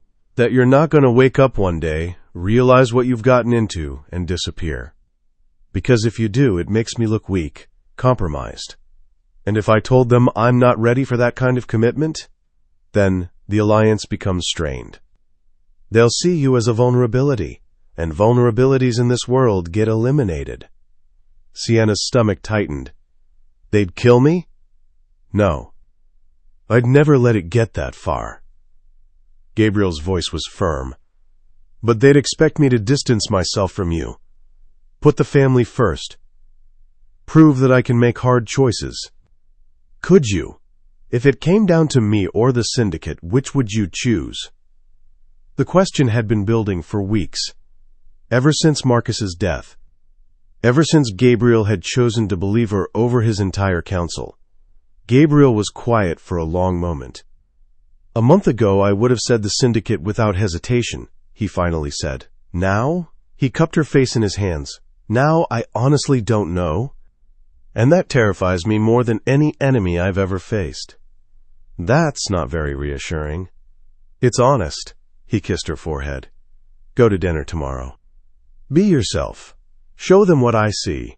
A woman who's smart, capable, and stronger than she realizes. Let them draw their own conclusions. And if their conclusion is that I'm not worth the complication, then I'll deal with it. His eyes were hard. But you should know something, Sienna. I've spent my entire life putting the family first, sacrificing personal wants for strategic advantage. And I'm tired of it. So if the Romanos push me to choose, they might not like my answer. The next evening, Sienna dressed in the one truly elegant piece she owned, a midnight blue dress that Maria had insisted she buy for exactly this type of occasion. Gabriel picked her up at 7. He wore a charcoal suit that made him look like he'd stepped out of a magazine spread or funeral. The line was blurry in his world. Nervous? He asked as they drove through the darkening streets. Terrified, Sienna admitted, but I'm good at hiding it. You shouldn't have to hide it. Not with me. She looked at him. In your world, showing fear is showing weakness. Maybe. But you're not in my world anymore. You're part of it. There's a difference. He reached over, took her hand. And with me, you never have to pretend. The Romano estate looked even more imposing at night. Floodlights illuminated the grounds, making the 3-story mansion look like something out of a Gothic novel. Salvatore met them at the door, all warmth and Italian hospitality. But Sienna saw the calculation in his eyes. Gabriel, Sienna, welcome. Please come in. They were led to a private dining room, intimate, just 4-place settings. Lucia was already there, sipping wine, her sharp gaze tracking Sienna's every movement.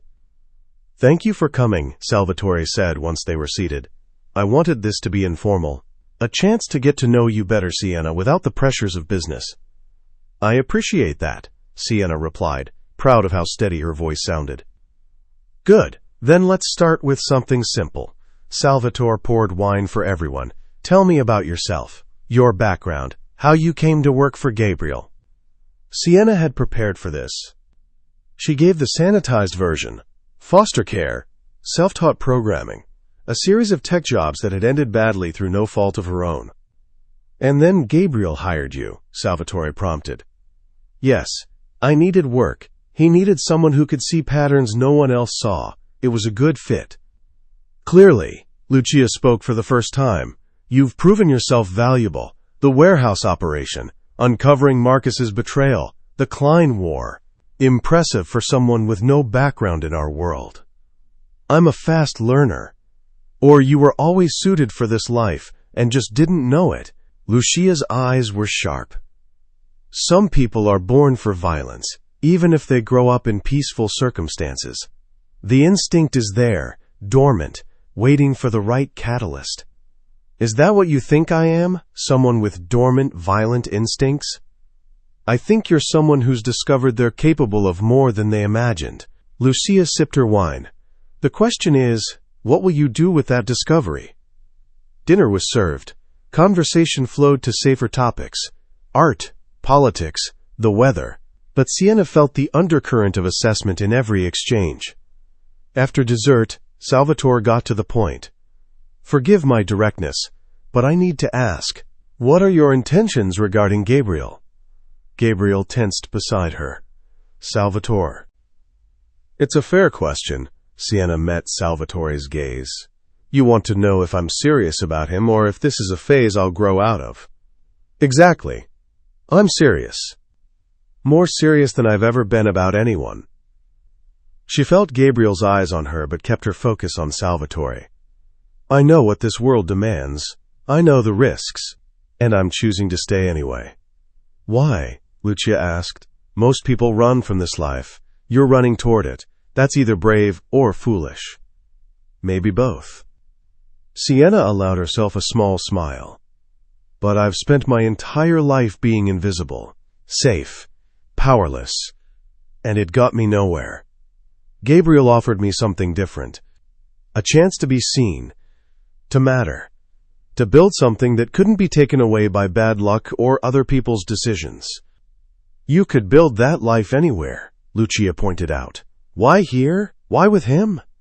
Sienna finally looked at Gabriel. His expression was carefully neutral, but she saw the vulnerability underneath. Because he's the first person who ever chose me, she said quietly. Not because I was convenient or useful or invisible enough to ignore. He chose me when every logical reason said not to. When his entire council thought I was a traitor. When believing me could have cost him everything. She turned back to Salvatore and Lucia. That's not something I take lightly. And it's not something I'm going to walk away from. Silence fell. Then Salvatore smiled. Genuinely. Good, he said. That's the answer I was hoping for. He raised his glass. To partnerships built on choice, not obligation. They drank. Lucia studied Sienna with something that might have been approval. You'll need a proper wedding, something public. The families will expect it. Sienna nearly choked on her wine. Wedding? Of course, you can't build a real alliance on a casual relationship. Lucia looked at Gabriel. I assume you've already considered this. Gabriel's jaw was tight. We've discussed it. We have? Sienna whispered. We will, he corrected. Then, louder, when we're ready. Don't wait too long, Salvatore advised. In our world, uncertainty is exploited. Make your commitment public and clear. It protects you both. The dinner ended an hour later. By the time they were back in the car, Sienna's head was spinning. They expect us to get married, she said. Yes. Did you know they were going to bring that up? I suspected. Gabriel drove with his eyes on the road, expression unreadable. Salvatore's traditional. In his world, serious relationships lead to marriage. Anything else is suspect. And what do you want? Gabriel pulled over. They were on a quiet street, snow falling gently around them. He turned to face her. 3 months ago, I would have said marriage was a tool, a strategic alliance, nothing more. My parents, marriage was exactly that, a merger between families. He reached out, brushed snow from her hair. But then you happened, and everything I thought I knew about what I wanted got complicated. That's still not an answer. I know, he took her hand. I'm not asking you to marry me tonight, Sienna. We've been through too much, too fast. You deserve time to be sure this is what you want. But I need you to know. He paused, choosing his words carefully. I've never felt about anyone the way I feel about you. And if you're willing to stay, to build this life with me, then yes, eventually I want to marry you. Not because the Romanos expect it. Because I can't imagine a future where you're not beside me. Sienna's heart hammered. That's a lot of pressure. I know. And if it's too much, if you need time. She kissed him, hard and desperate and full of everything she couldn't say. When they broke apart, Gabriel looked stunned. Is that a yes? He asked. It's a ask me again when we've survived another crisis and I'll give you a real answer, Sienna replied. But yes, eventually, when we're both ready, yes. Gabriel pulled her close, held her like she might disappear if he let go. I love you, he whispered into her hair. It was the first time he'd said it out loud. I love you too, Sienna replied, and meant it. They drove back to the penthouse through falling snow. The city looked peaceful, quiet. But as they pulled into the garage, Sienna's phone buzzed. Unknown number. She almost ignored it. Then something made her answer. Hello? Miss Cross. The voice was distorted, mechanical. You've made quite an impression on the Romano family. Congratulations. Who is this? Someone who's been watching you. Someone who knows what you really are. Ice flooded Sienna's veins. What do you want? To give you a warning, Gabriel Wolf is using you. The moment you become more trouble than you're worth, he'll discard you, just like he did Marcus. Marcus was a traitor. Marcus was loyal for 15 years, and Gabriel killed him without hesitation. The voice was cold, certain. You've been useful, but how long until you're not? How long until you make a mistake, and Gabriel decides you're a liability? You don't know what you're talking about. Don't I? Ask yourself this, Miss Cross. If the situation were reversed, if you were accused of betrayal again, would Gabriel choose you? Or would he choose the syndicate? The line went dead. Sienna sat frozen, the phone still pressed to her ear. Gabriel parked and looked over. What's wrong? Nothing.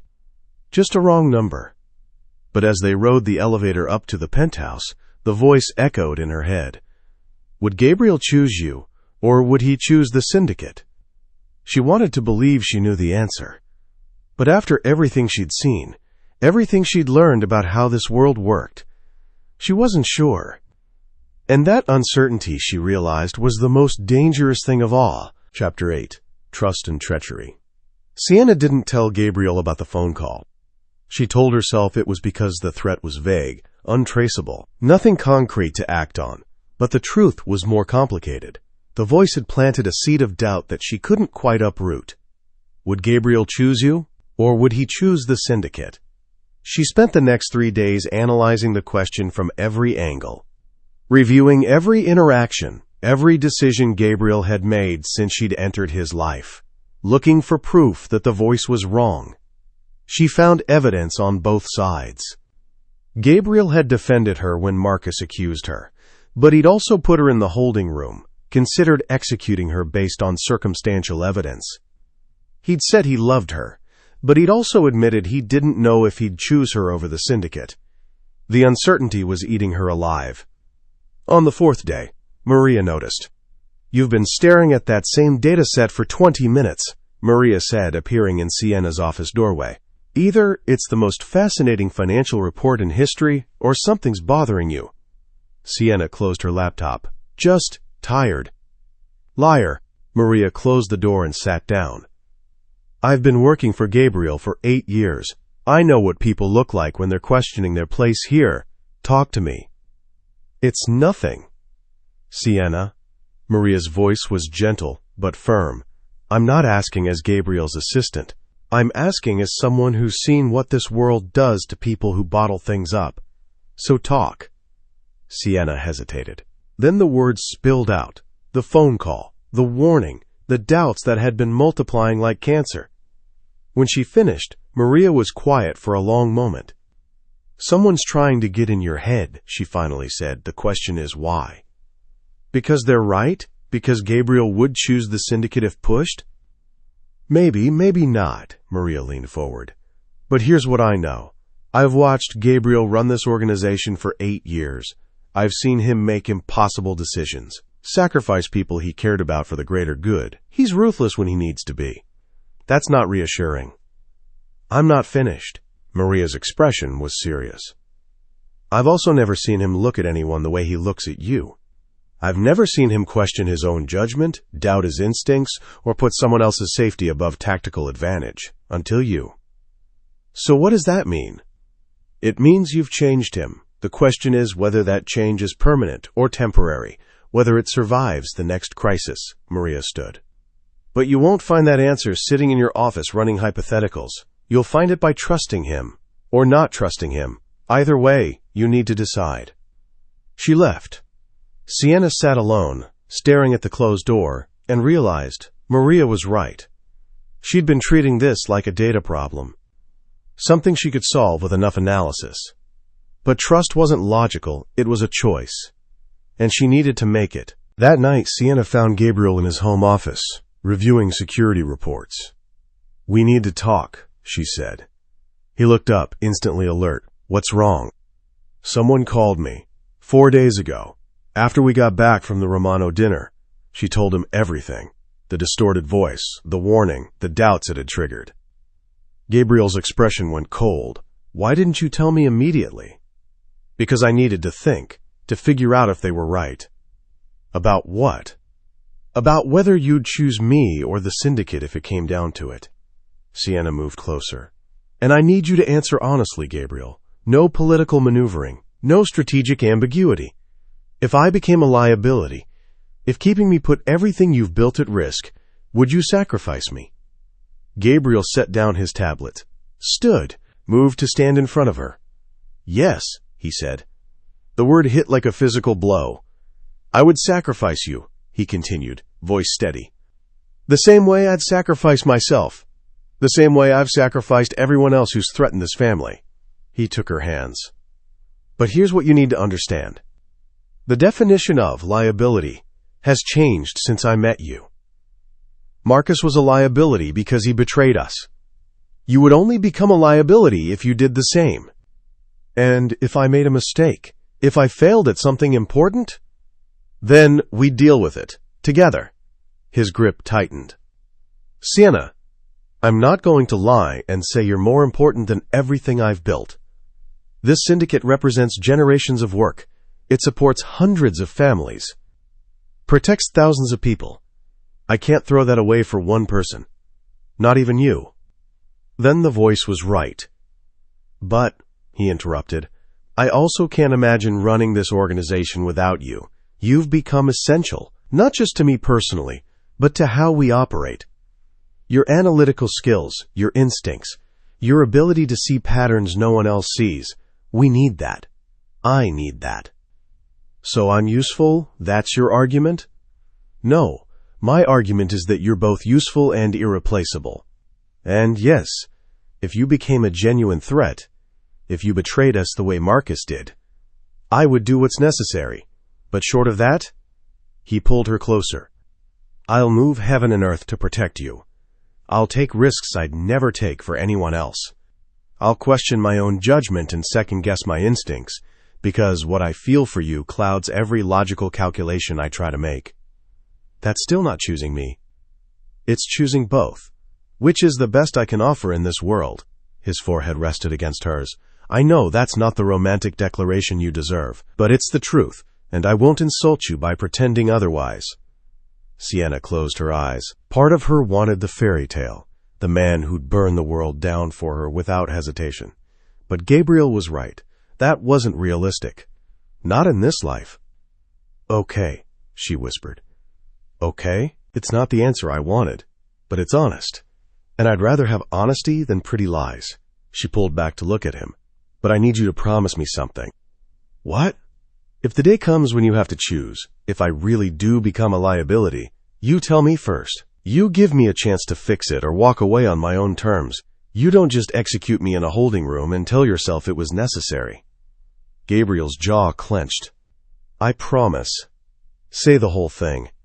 I promise that if you ever become a genuine threat to this family, I'll tell you first. I'll give you the chance to fix it or leave. I won't make that decision without you. His voice roughened. But Sienna, you need to understand. That scenario requires you to betray everything we've built, and I don't believe you're capable of that. Why not? Marcus was capable of it. Marcus was loyal to an idea of what this family should be. You're loyal to people, to me, to the life we're building together. He kissed her forehead. That's harder to corrupt. Sienna wanted to believe him. Wanted to trust that her feelings would be enough to keep her anchored when things got complicated. But she'd learned enough about this world to know that good intentions didn't always survive contact with reality. The next morning, Gabriel called an emergency council meeting. Sienna arrived to find the war room filled with grim faces. Ethan, Vincent, and the remaining senior members all looked like they'd been up all night. What's happened? Gabriel asked, taking his seat. Ethan pulled up a surveillance photo, a man in his 30s, nondescript, the kind of face that disappeared in a crowd. This is David Reeves, FBI. Organized Crime Task Force. Ethan's voice was tight. He's been photographing our operations for the past 6 weeks, building a case. The room went silent. How did we not catch this sooner? Vincent demanded. Because he's good, very good. He's been using long-range equipment, staying mobile, never hitting the same location twice in a row. Ethan pulled up more photos. But he made a mistake yesterday. Got too close to the shipping warehouse. Our facial recognition flagged him. Gabriel studied the images. What does he have? Enough to justify warrants. Possibly enough to start arresting lower-level operatives and flipping them. Ethan's expression was grim. We have maybe 72 hours before he moves. Then we have 72 hours to handle it, Gabriel said calmly. Handle it how? Vincent asked. He's federal. You can't just eliminate him without bringing the entire bureau down on us. I'm aware, Gabriel looked around the table. Options? We could run, one of the younger members suggested. Liquidate assets, scatter, rebuild somewhere else. No, Gabriel's voice was flat. This is our city. We don't run. Then we fight, Ethan said, but that means exposing ourselves, going public, turning this into a legal battle we might not win. Gabriel's eyes found Sienna. Thoughts? Everyone turned to look at her. She felt the weight of their expectations, their skepticism, their desperate hope that she'd have an answer. We need to know what he has, Sienna said slowly, mind racing. Photographs are one thing, but actionable evidence requires documentation. Financial records, communications, witness testimony. If we know what specific evidence he's collected, we can neutralize it. You want to hack the FBI? Vincent sounded incredulous. I want to access Agent Reeves's case files and see exactly what we're dealing with. Sienna looked at Gabriel. It's risky. If we're caught, it adds federal cybercrime charges. But if we're successful, we'll know exactly how to defend ourselves. Or we'll know it's time to run, Ethan muttered. No running, Gabriel repeated. He studied Sienna. Can you do it? Access his files without leaving a trail? Yes. But I'll need time, and direct access to a device connected to their network. How direct? Physical access. Someone needs to get close enough to Reeves to plant a remote access tool on his laptop or phone. The room erupted in protests. Too dangerous. Too exposed. Impossible to pull off.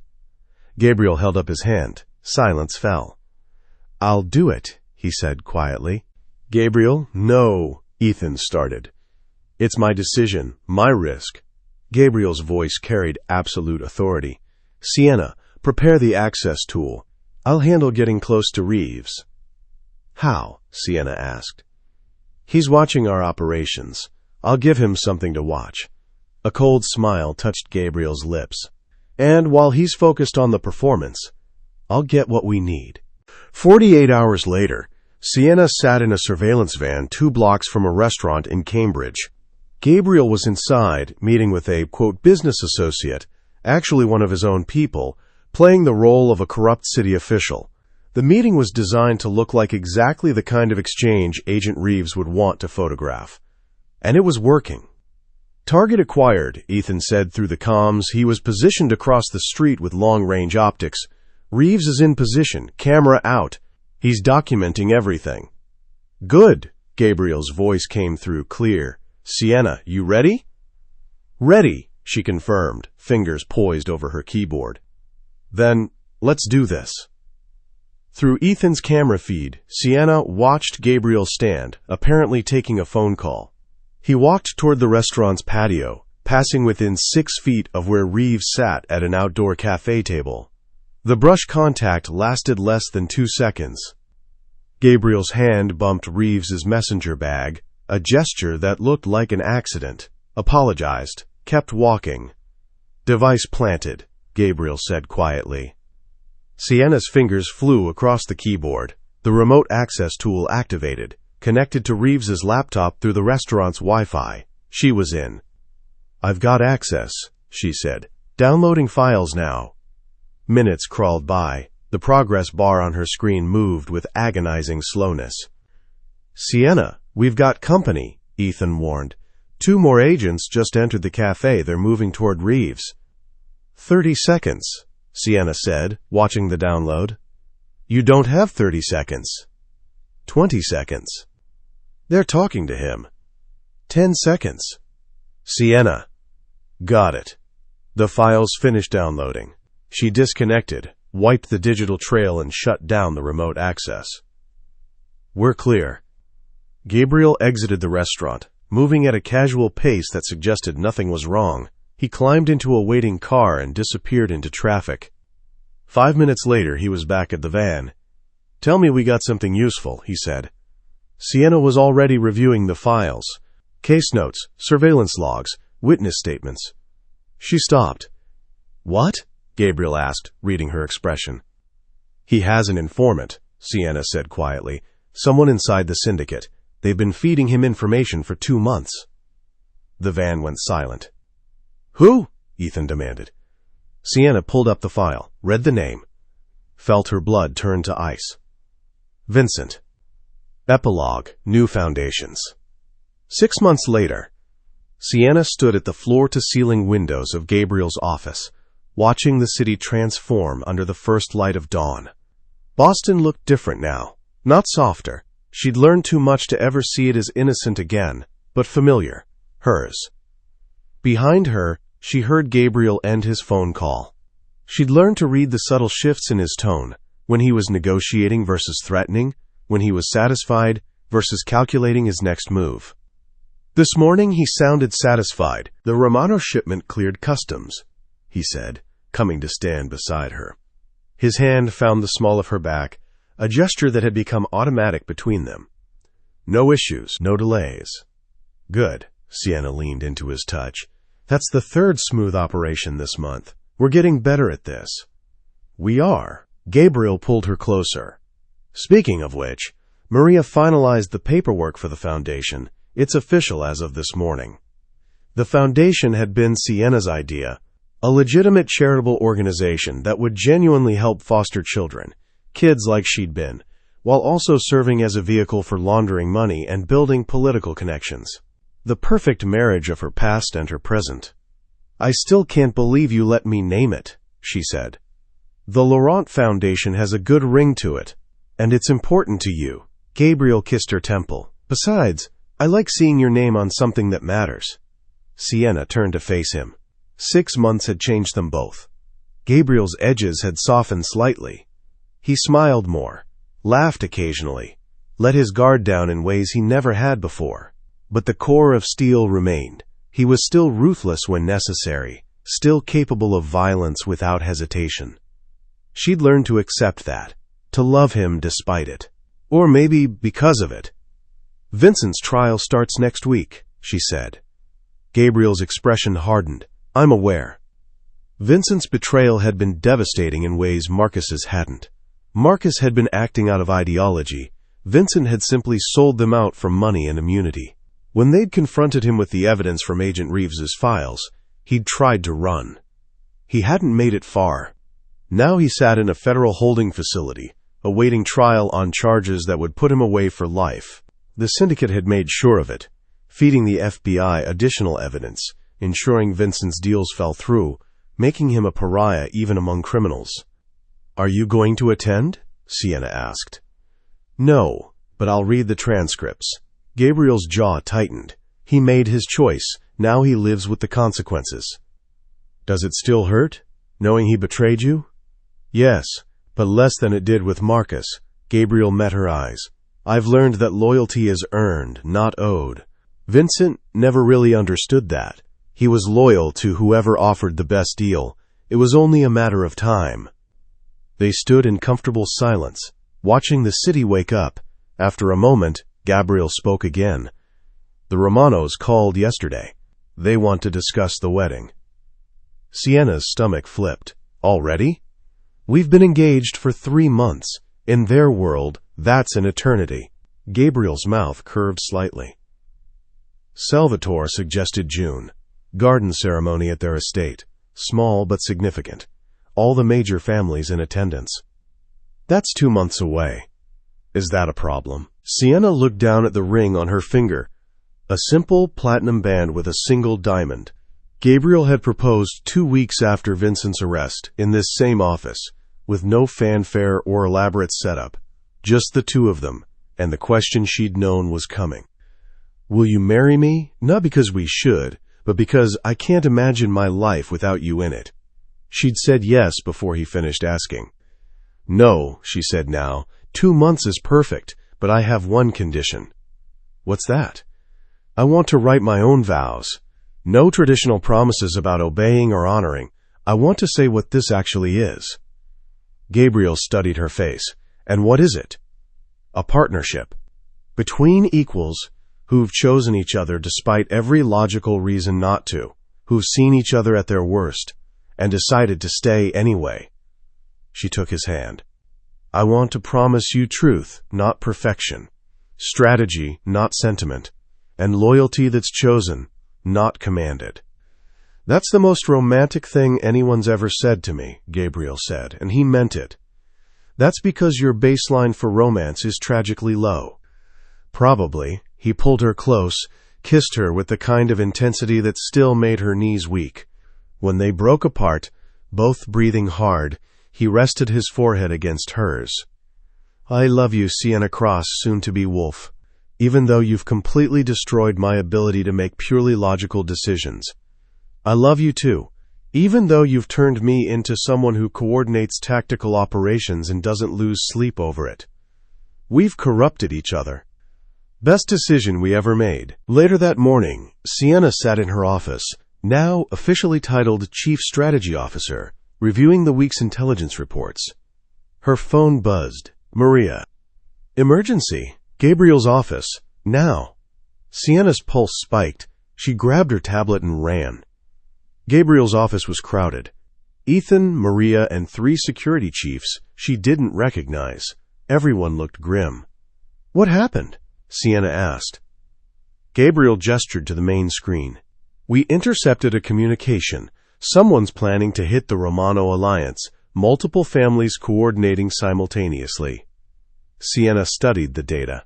It was sophisticated, encrypted communications, coordinated timing, targets selected for maximum impact. "This is bigger than the Kleins," she said. "Much bigger."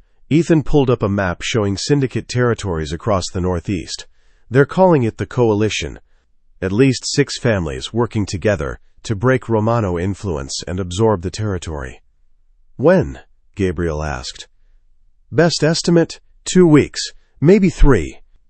"That's right before the wedding," Sienna realized. "Exactly." Gabriel's expression was cold. "They're timing it for maximum disruption. They know the wedding represents the formal alliance between Wolf and Romano. They want to prevent it." "So what do we do?" one of the security chiefs asked. Sienna's mind was already racing, seeing patterns, calculating responses. She pulled up the coalition's communication network, started tracing connections. "We don't prevent it," she said slowly. "We use it." Everyone turned to look at her. "Explain," Gabriel said. "They're planning a coordinated strike. Multiple families, multiple targets. That requires communication, coordination, trust between groups that don't naturally work together." She highlighted key nodes in the network. "Those are vulnerabilities. We can exploit them." "How?" Sienna smiled. It was the kind of smile Gabriel wore when he was planning something ruthless. "We feed them bad intelligence. Make them think the wedding is happening 3 days earlier than scheduled. When they strike, they hit empty buildings." Ethan finished, catching on. "And we're waiting for them." "Exactly. We turn their coordinated attack into a coordinated trap." Sienna looked at Gabriel. "We'll need the Romanos' cooperation. And it's risky. If even one family figures out the deception, then we adapt." Gabriel's eyes were bright with approval. "This is brilliant." "This is dangerous," Maria corrected. "If it fails, we've exposed ourselves to multiple enemies simultaneously. And if it succeeds, we eliminate a threat before it fully forms and demonstrate to every family in the Northeast that the Wolf-Romano alliance is not to be tested." Gabriel looked around the room.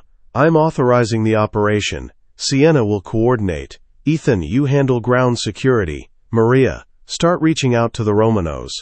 Discreet, channels only." The meeting dispersed into focused activity. Sienna stayed behind with Gabriel. "Are you sure about this?" she asked. "If I'm wrong." "You're not wrong. Your instincts are better than anyone's I've ever worked with." He pulled her close. "But even if you were, I'd still back your play. That's what partners do. Partners who are about to get married and possibly start a war." "Just another Tuesday in our world." Gabriel kissed her. "Come on, we have 2 weeks to plan a trap and a wedding. Neither can go wrong." 2 weeks later, the false wedding date came and went exactly as planned. The coalition struck at empty venues, abandoned safe houses, decoy locations that had been carefully seeded through intercepted communications. They walked into prepared positions, superior firepower, and a coordinated response that eliminated their leadership in a single night. By morning, the coalition was shattered. 3 family heads were dead. 2 more had fled the city. The rest surrendered or went into hiding.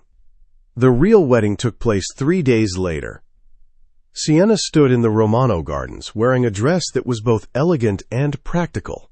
She could run in it if necessary, though she hoped it wouldn't come to that. The afternoon sun filtered through ancient trees, casting dappled shadows across assembled guests.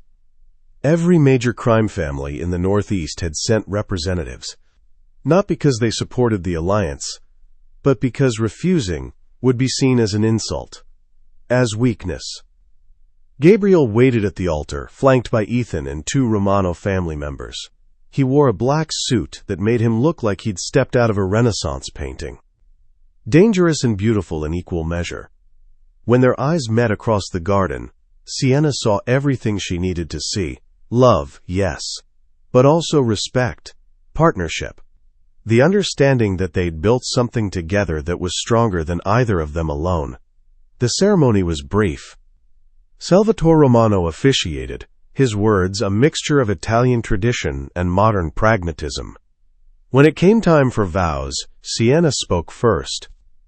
"Gabriel, I promise you my loyalty, not blind obedience, but conscious choice. I promise you my honesty even when it's uncomfortable. My skills, my instincts, my willingness to stand beside you when everyone else walks away." She took his hands. "I promise to be your partner in everything, the violence and the peace, the strategy and the spontaneity. And I promise that when I say I choose you, I mean it. Every single day. For the rest of our lives." Gabriel's eyes were bright. When he spoke, his voice was rough with emotion. "Sienna, I promise you my protection. Not because you're weak, but because you're precious to me. I promise to value your opinion, even when it contradicts mine. To trust your judgment, even when it terrifies me." His thumb brushed across her knuckles. "I promise to choose you, as often as this world allows. And when I can't, when duty or necessity demands something else. I promise to tell you why. To never make you doubt where you stand with me." He smiled slightly. "I promise to love you despite all the logical reasons I shouldn't. And I promise that this partnership, this marriage, will be the best decision I ever make, even if it kills me." "Hopefully it won't come to that," Sienna whispered. "Hopefully," he agreed. Salvatore pronounced them married. Gabriel kissed her like he was sealing a vow and claiming a victory simultaneously. The assembled families applauded, some grudgingly, some with genuine approval. It didn't matter. The alliance was official, public, binding. At the reception, Lucia pulled Sienna aside. "You've done well," she said. "Better than I expected when we first met." "Thank you." "Don't thank me yet." Lucia's expression was serious. "You've proven yourself capable, but this world will test you again and again. The question is whether you'll continue to rise to those challenges or whether you'll break under the weight." "I won't break," Sienna said. "We'll see." Lucia studied her. "But I believe you, and that's more than I can say for most people who marry into this life." The celebration continued late into the night. Sienna danced with Gabriel, accepted congratulations from families who'd wanted her dead 6 months ago, and watched the sun set on her old life completely. When they finally left for their honeymoon, a week in Italy, ostensibly to meet distant Romano relatives, but really just to escape, Gabriel took her hand as the car pulled away from the estate. "Any regrets?" he asked. Sienna thought about everything she'd been through. The accusations, the violence, the moral compromises, the transformation from invisible data analyst to partner in a criminal empire. "None," she said. "You?" "Only that I didn't find you sooner." Gabriel pulled her close. "But we have the rest of our lives to make up for lost time." "That's very optimistic for someone in your line of work." "You've made me optimistic," he kissed her forehead, "among other things." Sienna smiled and settled against him, watching Boston disappear behind them. She'd entered Gabriel's world, expecting to survive a year and leave with her freedom. Instead, she'd found something she'd never thought possible. A partnership built on honesty instead of illusion. Love that acknowledged darkness instead of denying it. A place where she wasn't invisible, or powerless, or forgotten. She'd found home. In the most unexpected place. With the most impossible man. And she wouldn't change a single thing. The end.